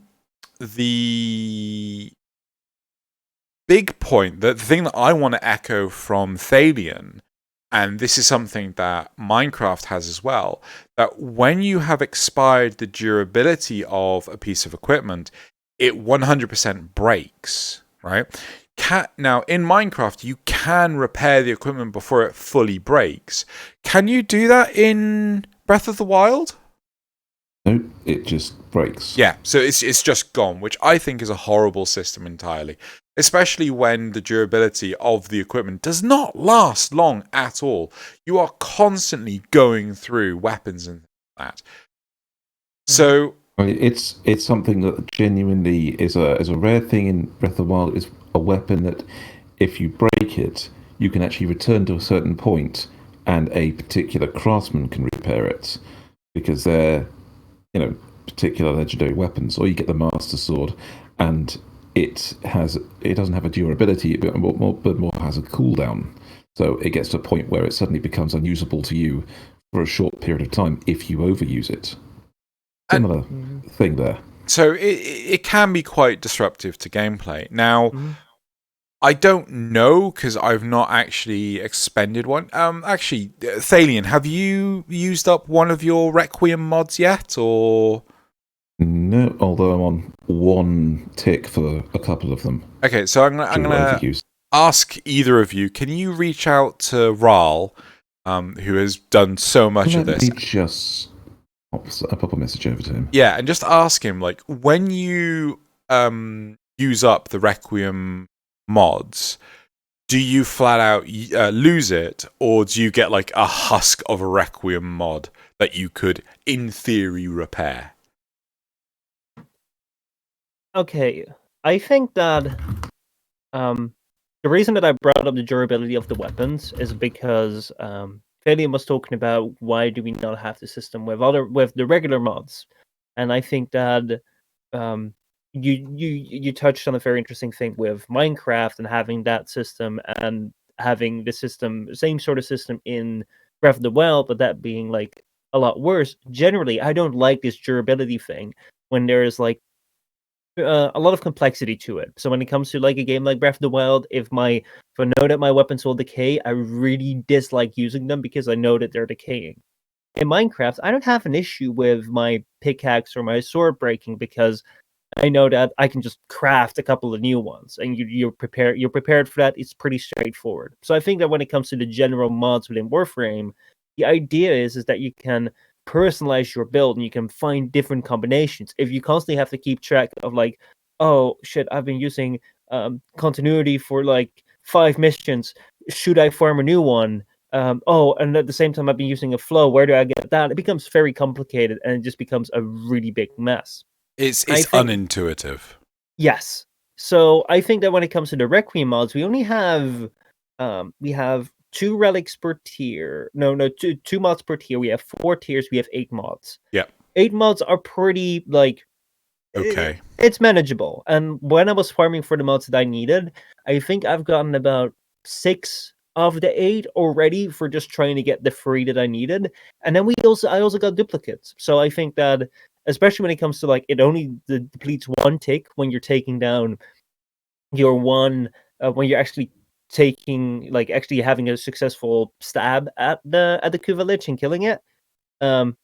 It's a very manageable system. Like you can plan way ahead of time to like have stacks of duplicates, and I think in no time you're gonna have 5 to 10 of these, if not more, if you want to have more. Because one of the big things about the Requiem relics is that there's kind of something for everyone. I think I've had plenty of people say, "Oh, but aren't you?" Or maybe it was just Badger. I can't remember. Saying like, the Requiem. Sorry, no, not the Requiem. The Pexilus, the primary and secondary Exilus adapter. Like they should be cheaper on the market, but like you can just farm them from the relics, and I feel that. The fact that there's 3 pips on the Parazon mods, on the Requiem mods, is a healthy number. The fact that you don't consume them on failed attempts is also healthy. I think, I don't know, maybe there could be... I was proposing the idea of a harder mode to the Liches. Maybe there could be a type of Requiem mod that has, let's say, 6 or maybe 7 uses, but every fail also counts. Right? Mm-hmm. To take it that just one step further, because we're talking about having challenge and things like that. You get the idea. Also, I like the idea that in order to make your Lich a rank 6 or a rank 7, you actually have to use your operator. Like, so you have to void blast it or something, and then it becomes a 6 or a 7. You know. Mm-hmm. But let's push further from that. I like the idea of consumable items and things in Warframe. I had a huge negative reaction to the concept of the Echoes of Umbra, right? I was really, really against that system, right? But this works. You get 3 charges and you use them when you want to use them, right? Getting more isn't too difficult as long as you have the relics, which I think I have spent all my Requiem 4 relics, and I'm like, damn it, I need more. Yeah. I don't think I've got anything else to... No, I agree. Just to answer the question, apparently, no, they just get used up. So they disappear. They just burn up. So... It's a similar situation to the to broken weapons. Mm-hmm. What, in Breath of the Wild, they just disappear? Seems like it. Right, okay. Mm-hmm. So I was thinking, if there was an opportunity for there to be like a husk of a Parazon mod, of a Requiem mod, one thing that they could do is you could either, I don't know, maybe pour 10,000 Kuva into it, that's just a number plucked out of the air, to actually... restore it, or alternatively you could hand in the husk to maybe Palladino and she gives you Riven shards. Alternatively, rather than just Kuva and Endo, because you are ranking up the mod, Kuva and Endo combined, rather than just that would give you it would give you a reason to keep farming your Endo and your Kuva together, even if you're not going for river mods and so on. The whole point of what I'm proposing is so that you're not railroaded into just doing the Requiem relics. Like the idea earlier of being able to just set a fishing trap and then ignoring it.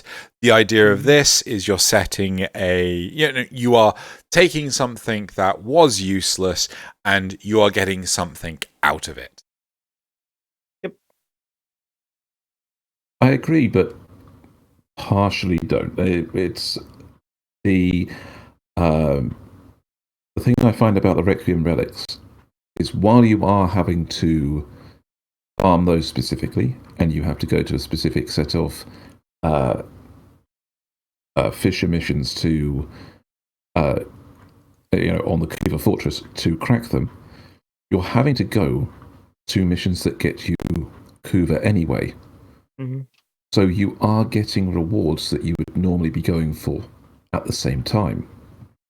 So it isn't entirely railroading. Sorry. Back it up a little bit. Can you repeat that again? Yeah. So even though you are having to go to specific locations to get the Requiem relics opened up, you would be going to those locations for the rewards that those locations have. Right. You would be going to the Kuva Fortress to get Kuva. So you're killing 2 birds with 1 stone. Yeah. So you're not taking yourself out of the game in order to get these Requiem mods. So the issue I have is the fact that I have to do Kuva Siphon missions, which are... I don't like doing Kuva Siphon missions. I just... It's nothing I particularly enjoy. I much rather go do a Kuva Survival or a Kuva Deception with the transmission's muted, so I don't have to listen to Little Duck. But I get where you're coming from. You can kill two birds with one stone, which I think is one of the most valuable things within Warframe. Michelle? I think that you really raised an interesting point there, Drew, because I was very on what Thaylien said, where it's like, yeah, I'm fine if you can pour like Kuva into the mob to like restore it, but it's not like, I don't think it's necessarily a very big grind to get those mods. If it's like we have 8 mods and like you're gonna get a bunch of them, so you can farm Kuva at the same time for the Kuva survival. So really, but what you say with the Kuva siphons, that's a layer that I kind of forgot to take into account. Where it's like, in order to get the relics, to get the mods, you got to do Kuva siphons or Kuva floods. And personally, I feel I only do the Kuva floods because I don't want to do the siphons because, yeah, they have a 30% chance of giving you one. I'm like, it's acceptable, but I don't need Kuva. So like I would be running 2 out of every 3 missions if I'm lucky. Like they would be no relic, and I would just be doing, I just did these 2 missions for nothing, kinda. And then when I do a Kuva flood, you can only do that once an hour, and that's like you got to make sure that you're on every hour to get like that one relic.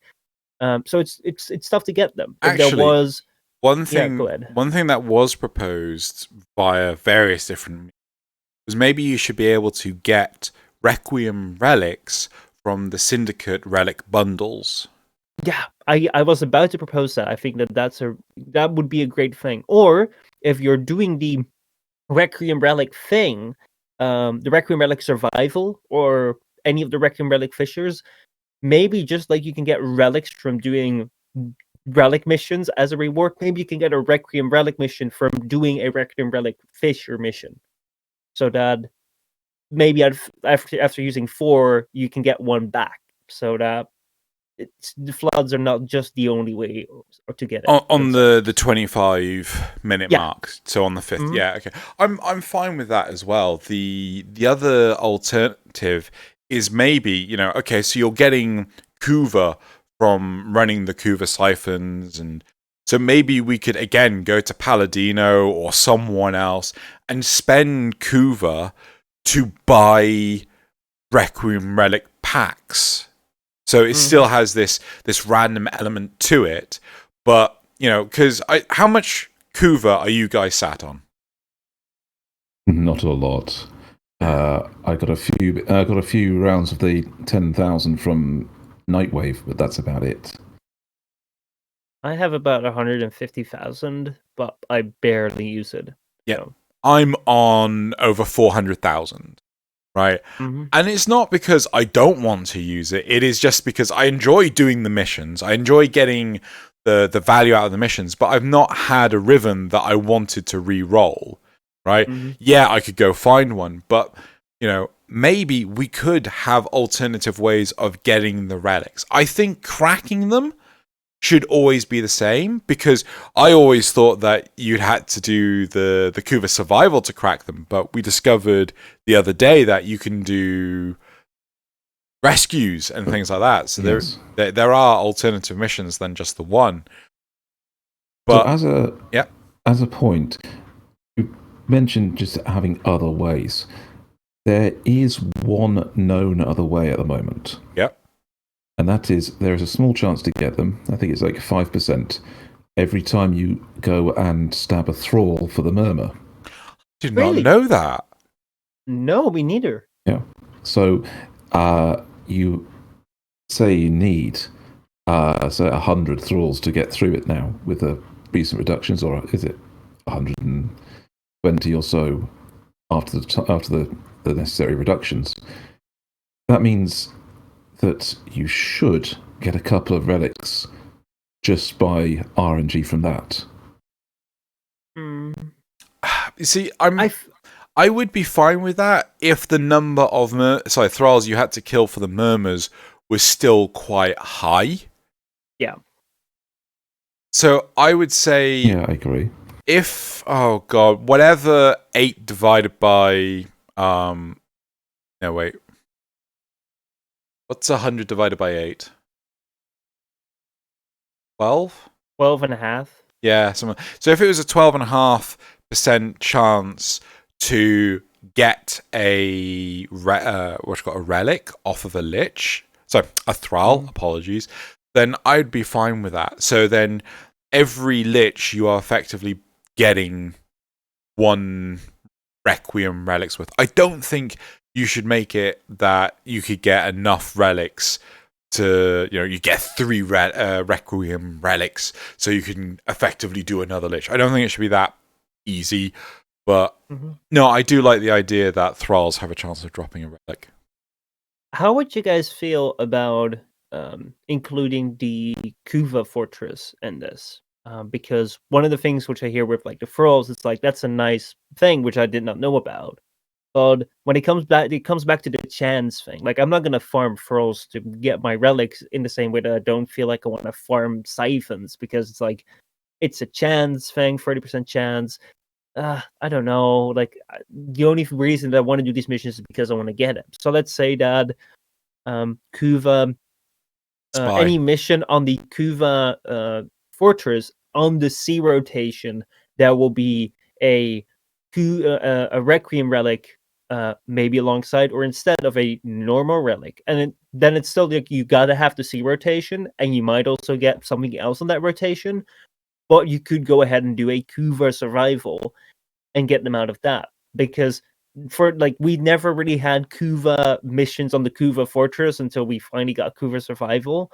So why would the Requiem Kuva relics not be on the Kuva fortress? Like, I've got to say, I kind of actually want to understand the lore behind these relics.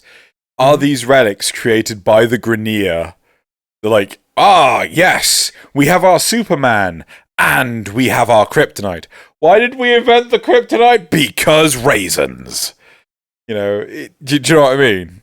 Yeah, it's weird. So maybe this is something that we'll see more of when we get to later quests, because of course, they mentioned this is the old blood, but who were the ones that first used Kuva? The Orokin. Maybe our Requiem mods are how they originally coded it and used these particular weird mods to actually influence it and use it to discover continuity, the system they used to take over a young person's body and keep living. Maybe it's all to do with that, and maybe we will find out about it in one of the quests. Maybe. Or maybe it's just people, maybe D thought, people don't care about the lore of these things. I care, D. I care. It are like Kuva Grineer. They have Kuva relics, and then they have Kuva mods, and we all make it red, so it looks like it belongs together. We got some paint. Yes. I think that's the lore that's going to be behind it. And if you feed in this, we get some nice LED effects as well. Right. Let's see. What were the questions? So one of the questions. So we've really hammered home the whole consumable aspect of this, but we didn't cover the whole value of converting a Lich. I like it. Just to summarize, I don't see the value of converting a Lich. I feel that killing them is much more profitable. It is, as far as I understand from you, because I haven't killed one yet. As far as I understand, like, they have a chance of appearing in a mission, and knowing how Warframe's ally AI is, it's not that great for either your Spectres or your Umbras. But I like the moral concept, because I didn't know that it was a thing until you told me, and I was already before that thinking like, like this Kuva Lich, it's like, like we becoming buddy. It's like, hey, you're always there. I see you more than I see the Lotus. Like, you're more of a space mom to me than the Lotus is to me. So I don't necessarily know why I would want to kill you. So the fact that I can convert some of them, I think is a nice touch. But the usefulness of it is way off. It's like, Yeah. you can better get a gun than this. I'm still upset there's no romance option. Oh God. Yeah, Warframe, but if you want to no. have 50 million more users than the 50 million we have right now, add in romance and your game will double in its user base. But having converted the most recent thrall, he does pop up in the mission, but the detection of when he seems to be really off. I've had him pop up at the end of a completely successful mission where nobody died. Equally, he popped up during a nightmare mission where I had health drains, so I could think, okay, I must have lost quite a lot of health on this mission just running around. And suddenly this guy pops up and says, "Oh, I think you could use a little help," and starts throwing fireballs everywhere. Which was actually oddly useful because fire procs now strip armor. I like that the thing is there. I like that the option is there. But yeah, like, do they intend this thing to be like a viable choice? Do they want this to be like a conscious choice? Like, do I want the gun or do I want to convert? I don't know. I gotta really think hard about it. Or do they just want this like, hey, if people like don't want to kill it, they don't have to.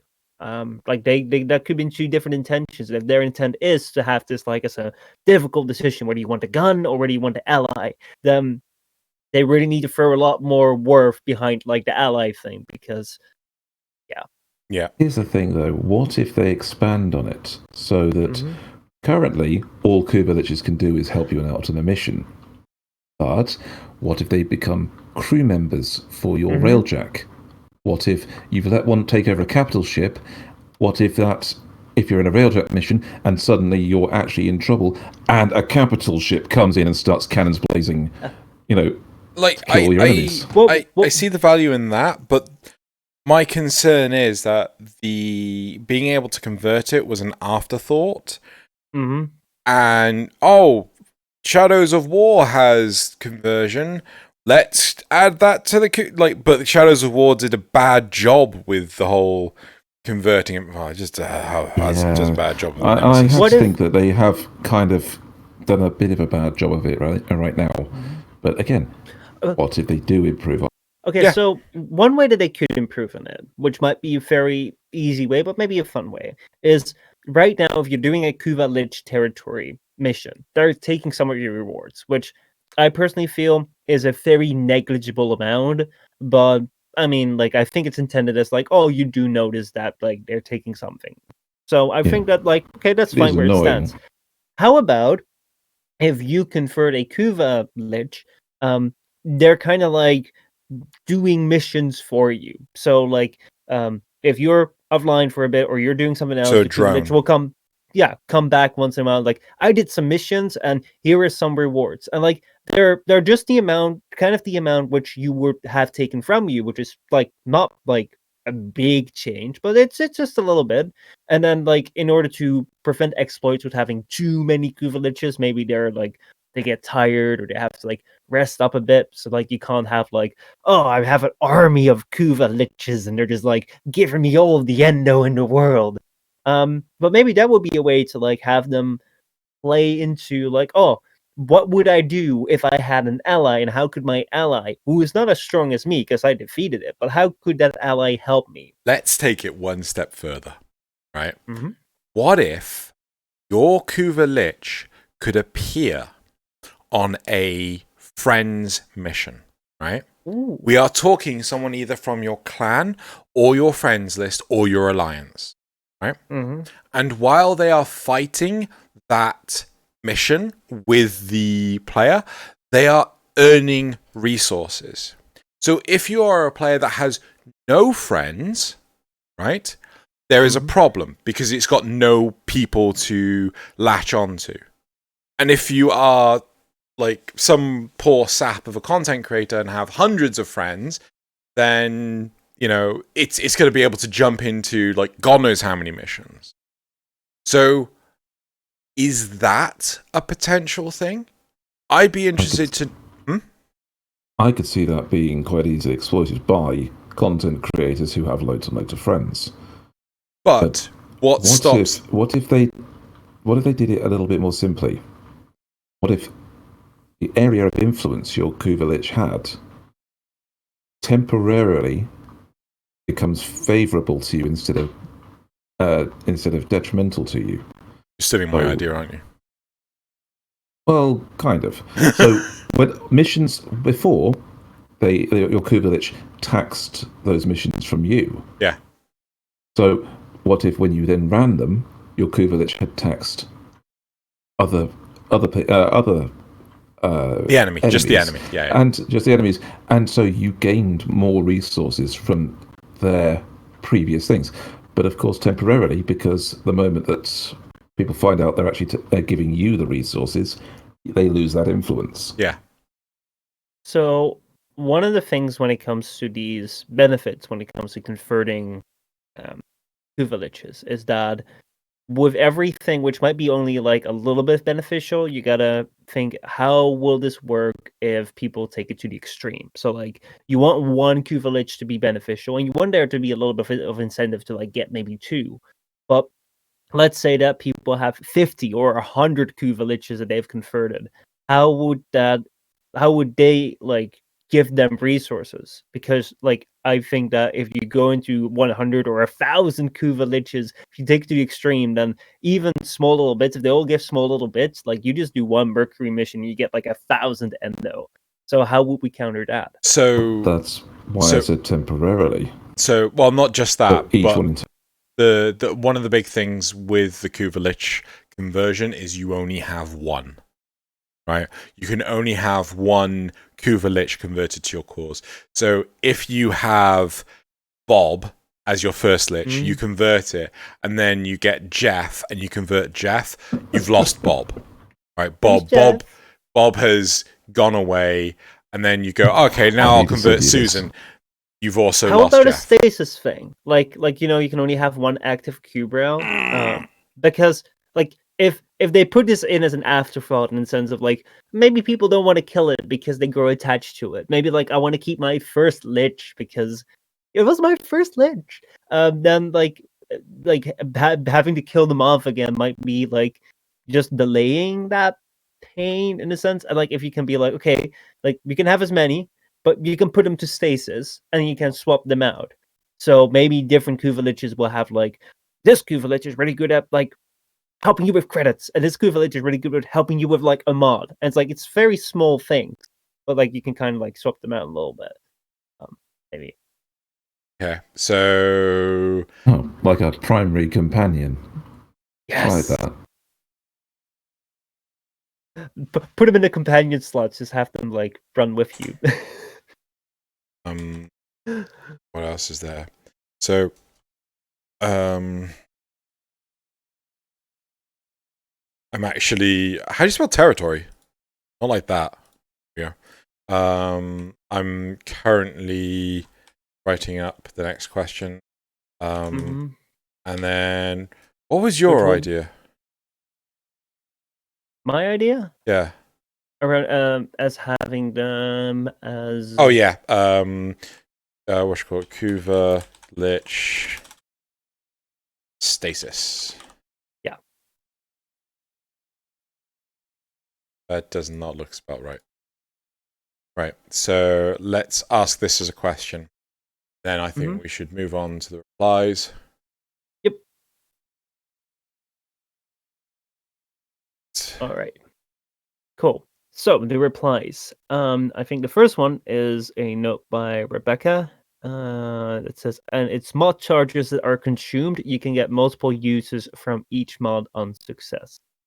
So yeah, you can get free charges out of each mod. The next reply is, something I'm wondering is if the relics pack, if the relics pack you can buy from the syndicates are possibly going to give me the Requiem relics as well.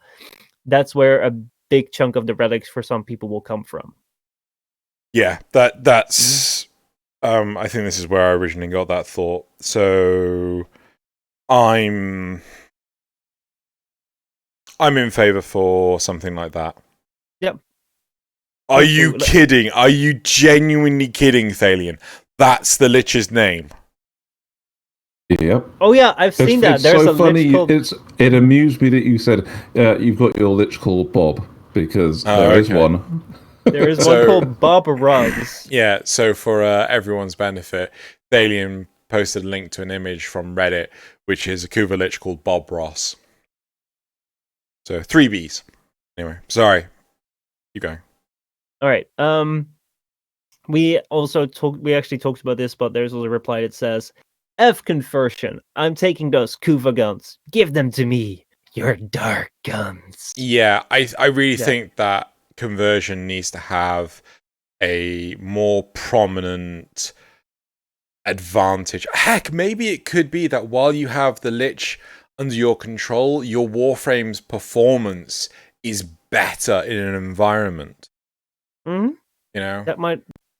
Yeah. Like, I think that it is a really tricky thing, because if you make the helper or like the conversion thing too good, then people can like start to buff things out of that or exploit that. Whereas a gun is more contained. But right now it's just like, it feels like, oh, you would only do it because story wise or your feelings, but there's no really thing to do. Another reply says, I mean, it's obvious that there's going to be some sort of consume mechanic involved to create a gameplay loop. When you look at any of the relics they showed, the mods and the MDRLOz are the only the mods and the MDRLOz are the only two things with relevance. So it was to assume that they have to keep the system somehow relevant as long as possible. Well, so, yeah, I mean, and there's nothing wrong with that. You can't have quote unquote challenging content if you only do like, I don't know, 3/4 or 4/5 of that journey once. Mm-hmm. Yep. I agree. Next reply says, I was extremely excited for this update, and wow, that is just gone. This is, what, 4-5 layers of RNG? 30% RNG for any of the relics past the one guaranteed one per Kuva flood. Yeah. Relic reward for RNG for the Requiem mods. Kuva Lich fight RNG. We have to fight them multiple times to figure out how to beat them, which will surely involve RNG. But it's a mastermind game with the mods as the colored pegs. We have RNG for which weapon it is. Currently, there's only a 7.5% chance per Lich that you get the weapon you want. If they add in more weapons, which they've suggested is their intention, it's going to get even worse. And then there's RNG for which element the weapon comes with. So the RNG on the weapon element is actually based on the Warframe you take. Just like the damage you kill it with or something like that. That's been confirmed. The RNG on which weapon it is, that's 7.5%. Hold on, how is it 7.5%? Oh no, there are more than 8 weapons, that was it. That's bollocks, because if you don't have any of them, it's 100%. Yeah. Right? Well, if you're looking for a particular weapon, I can understand it. I feel that whenever these layers of RNG are explained, it sounds like a lot.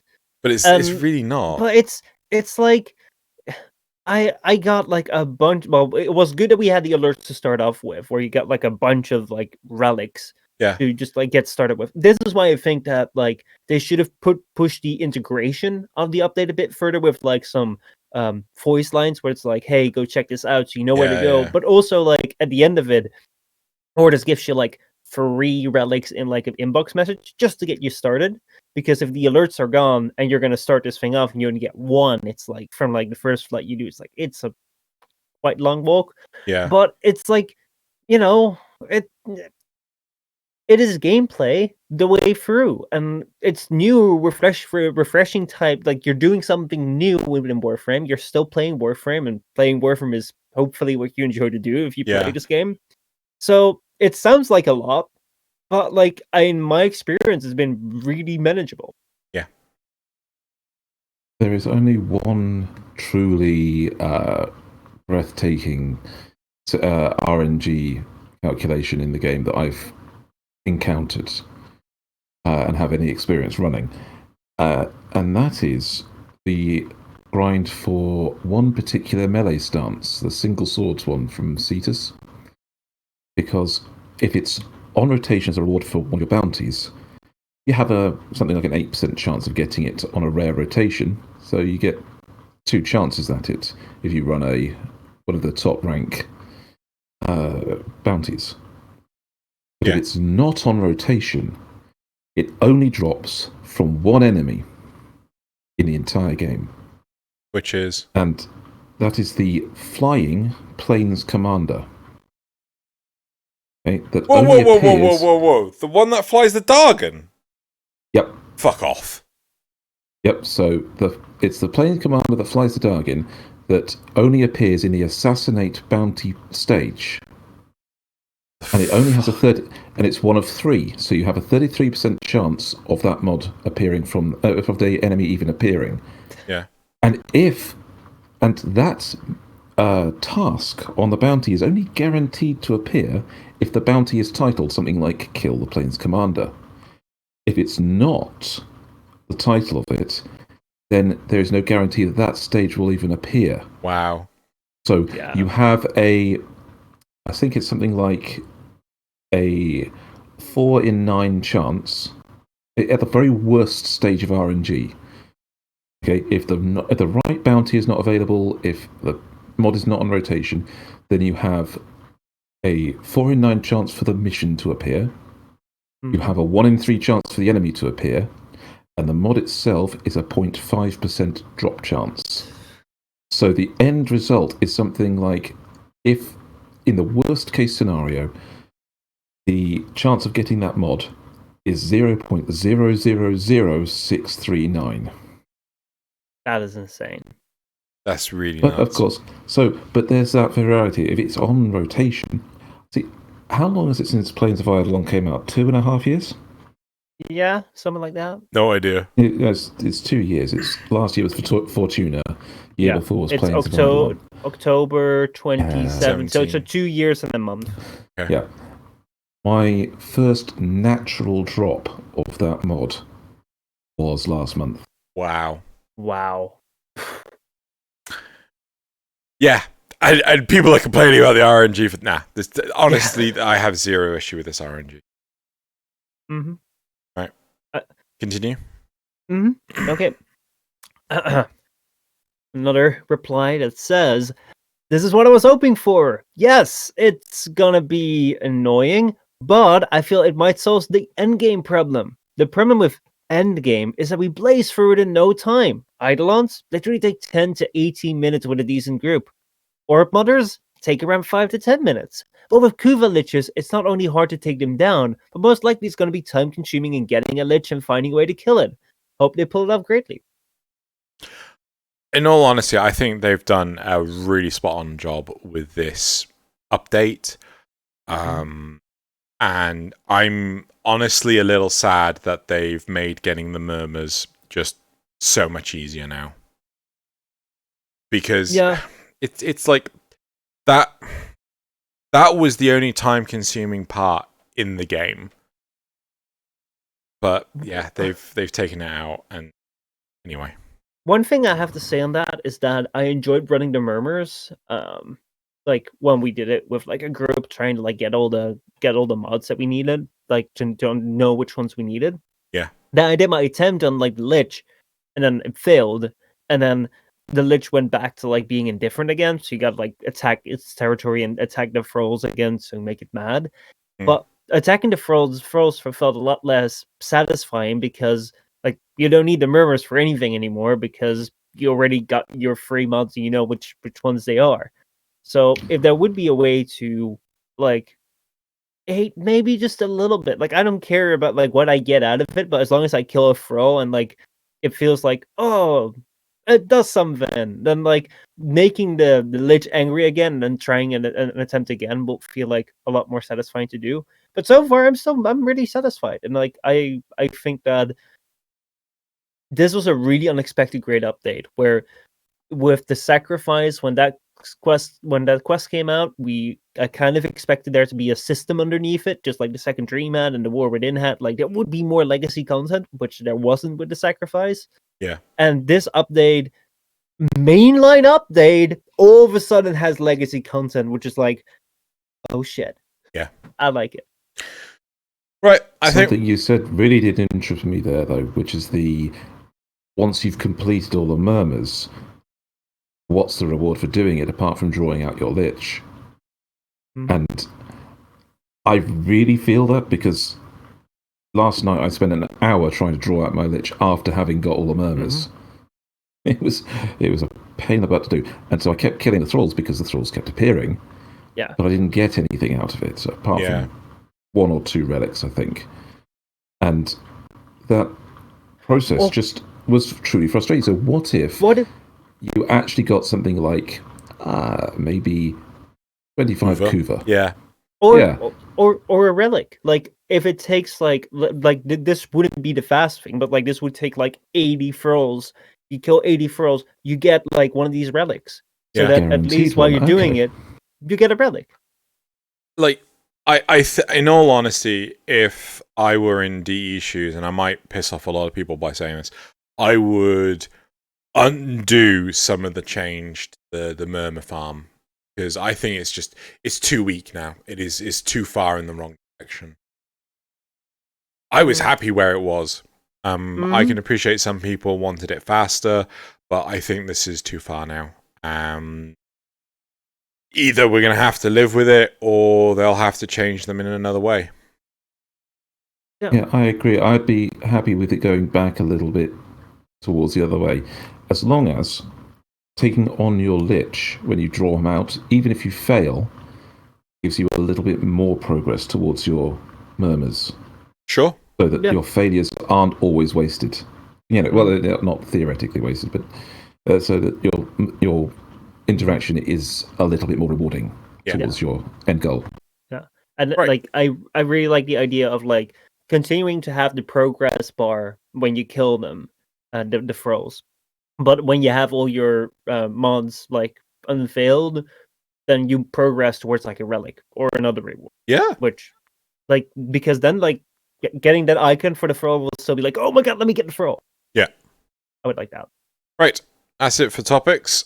Let us move on to the memes. And in the spirit of Loz not being hit, Warframe. Meme frame review. Meme frame review. There we go. Frame review. Right. Okay. So the first. Do you want to introduce them, or shall I? You want to start off? Okay, I'll do it. Right. So This one? the first meme we have is called Double Lotus, Mm-hmm. and it's the Star Wars Phantom Menace. This is getting out of hand. Now there is 2 of them. So where we have the Lotus appearing on both sides of the screen. Plays of Eidolon. I just want to know how. Did she pop up instead of Master Tsunai, or in place of Quilonko, or what? No, it's clearly just a bug, because I don't know if you're aware of this. Like, the bad guys appear on the right-hand side. So, like, I've had it before where there was a bug with the Lisette. I would go to the sortie mission. I would get the huge screen of, say, let Krill or whatever on the left-hand side. And then I closed that quickly, but it changed from, like, the boss. Instead of the boss appearing in the window, it was Ordis. Right? Because then there was an Ordis transmission on the right-hand side of the screen at the same time as this huge, big one. And it was just like, what the hell? Ordis is the true boss all along. Right. Moving on to Also, by having 2 of them, do you think that maybe DE are giving us a subtle spoiler that maybe the Lotus might not be all she seems? Anyway, Ooh, right. So okay, the second meme, right, is can you find the difference? And where you have Nathaniel and Mr. Is it Mr. Krabs? Yeah, Mr. Krabs. Yeah. On the so it's like Navanyo, Mr. Krabs. Corporates needs you to find the difference between this picture of Navanyo and this picture of Mr. Krabs, and the response is they're the same picture. Yeah. They are. Oh dear. Yep. All right. Part one. Third one. It's legal, but okay. So what we find is we look at, I think it's Twitter. We're looking at Twitter of Destiny 2 at Destiny the game, and it says Warframe follows. Yeah. Destiny 2, and it's like, wait, that's illegal. Which I believe is from Red versus Blue. Red versus Blue, Mm-hmm. and such a good series. Yep. Mm-hmm. Right. All right. Moving on. Number 4. Or was it number 3? Starving for more lore is what it's called. You have a comic panel, and the guy says, "Go away, Lotus. You only bring new frames." The Lotus says, "I also bring new lore." With like a little present, the guy opens up, "Aww," and the Lotus is like, "It's another frame. God damn it!" Yep. It is every time. And then we have this beautiful picture of a guy fishing on top of his Lamborghini, and it says, "When you're mastering 27, but you've never ranked up in the plains of Eidolon." Yep. Also, if you're Xeno. Yep. Because that's his Lisette parked out. Yep. In a lake somewhere. Yep. I want this. I want to be able to fish on top of my Lisette. That'd be beautiful. In the middle of the ocean. Right. And then finally, but seriously, it's called. So what you have is I've not seen this meme template before, but you have this moose or like animal coming out of the woods. Elk coming out of the woods. Moose, reindeer. It's not a moose, actually. Yeah. It says console when, and you have this person running away. The developers, after getting out of Old Blood, just running away from console when. Yep. Nope. Nope.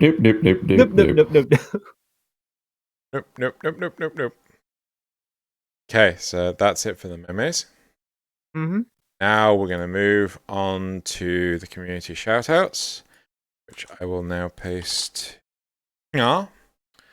So these were community shoutouts from last week, so some of them are more October related. Right, so the first community shoutout is Gauss and Grendel Halloween by Gamley.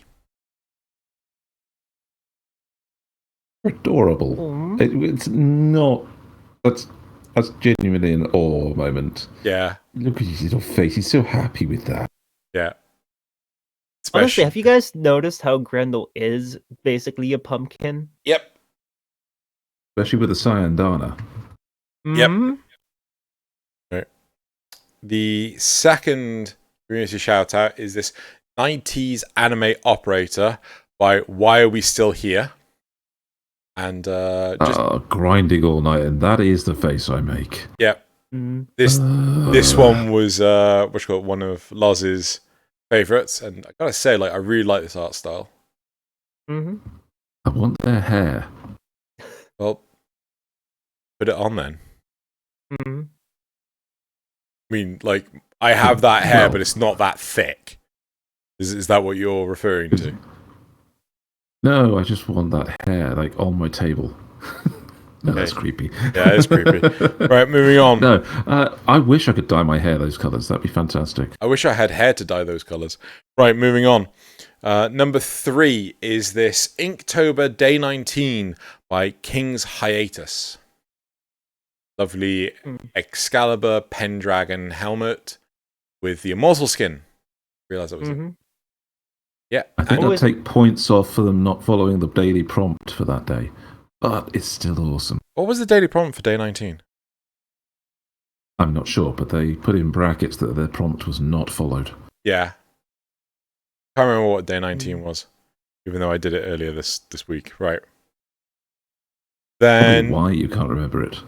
well, I mean, we did 31 of them. So, right, number 4. Red Crested Vermink by Daster Creations. So fluffy. Yep. Mm, This one was absolutely incredible. I can't believe Xeno wants to run one over with his K drive. I How can. could you do that to us? I can. mean, Too fluffy. I mean, we're shooting them with our tranquilizers, and we all know that once the business takes them in, the only thing he uses them for is taxidermy, just to sell them as floofs. So Wait. Tranquilizers? yeah, when we tranquilize them, like the business picks them up, and like what does the business do with them? Like we don't see his animal kingdom expanding or anything happening. The only thing he does is give us floofs. So the only logical thing that he does with the animals that we My rescue is God. just taxidermy them into floofs. Taxidermy into floofs. Oh Yeah. my word. I thought we were all just using Latos. I didn't realize we were using trank guns. I mean, Here am I in your trank gun. possibly it's more. Bang! Oh no, this isn't a trank gun. Who hasn't done that? Right, moving on. Number 5 is Grendel's Goodies by Omnivoice. Such a good video. It is. Oh my god, I saw this before the recording on Friday, and Yep. when I saw it pop up, I thought I knew you had to include this. Yep. So Mostly because he wanted me to get the Glyph Hopper working again. Right. Then number 6 is Old Blood Overview by MC Gamer CZ, which was actually a really nice digest of the update. Now, this video is old now, but it was still a really nice video to watch. Mm-hmm. And nice then bite-sized chunks. Yep. And then the 7th one, which was There's more. which was added in while I was recording this episode, is The Most Confusing Good Update by Michelle Postma. And in all honesty, both Loz and I have watched this video and we loved it, and Michelle needs more praise and needs more people to go watch it. It is such a good video. Golf clap. Golf clap. That's not golf clap. It could be. Well, I recast. dare you to. You can't see me, so you can't. Yeah. You can't. Moving judge me. on. But yeah, no, seriously, Yeah. people should go check this out. It was very well put together. And yeah, that's it for the community shoutouts. Mm-hmm. Right. All right. We're towards the end of the show. I was just like, crap, we haven't got a quote prepared. I do. And I just realized, yeah, no, I did actually ask you to do it, Michelle didn't has I? a quote. Right. Your Temp temp laws laws on got you. professional law. Yeah. Professional level now. All right. Here we go. The quote. Look at this. It's worthless. 10 platinum from a Darfur deal in the relay. But I take it, I hide it in the void for 1,000 years, it becomes priceless. Like the Tenno. Fuck, I know this. That's Oh, upsettingly familiar. damn. Take this rubbish, bury it in the dirt, come back God knows when, and it becomes a price. Fuck, what is this? No. Shit, is it? Is it Indiana Jones? Yeah. Is it the first one? Yes. Ah, Greatest of the Lost Well Ark. done. Yep. Yep. That was actually really fucking good. Like, oh, damn, I know this. It was We've actually- seen that movie yeah. so many times, and that's so familiar, and we still had to think. Yeah. Mhm. Yeah. That It's a that was really good movie, though. Yep, that was really And good. some good quotes. Right. Okay, well, that's it for this episode. Thank you very much, Thaylien, for coming back for a second time to recover the faux part. Should we just double check to make sure that it's still recording? Yeah, Yeah. let's do Yes, that. please. Yeah, let's just double check. I mean, we're still recording now, but let's raw audio. I know there's video to it as well, but it just goes here. 10 o'clock, OBS. Are you right? Okay, so it's about 13 gig. That's like a healthy number, right? So cool. We're here. Thank you very much, Thaylien, for coming back for a second time. Thank you very much, Michelle, for stepping in to be MDRLOz number 72. And we shall see you all next week, hopefully on time. And yeah, we'll go from there. Yeah. Bye. Bye. Where's the off button? I found the off button, guys. It's right there. Oh, I found it. Oh, I did. No one's saying anything. They can't see Michelle. Double checking. Fun times. Thanks for having me back again.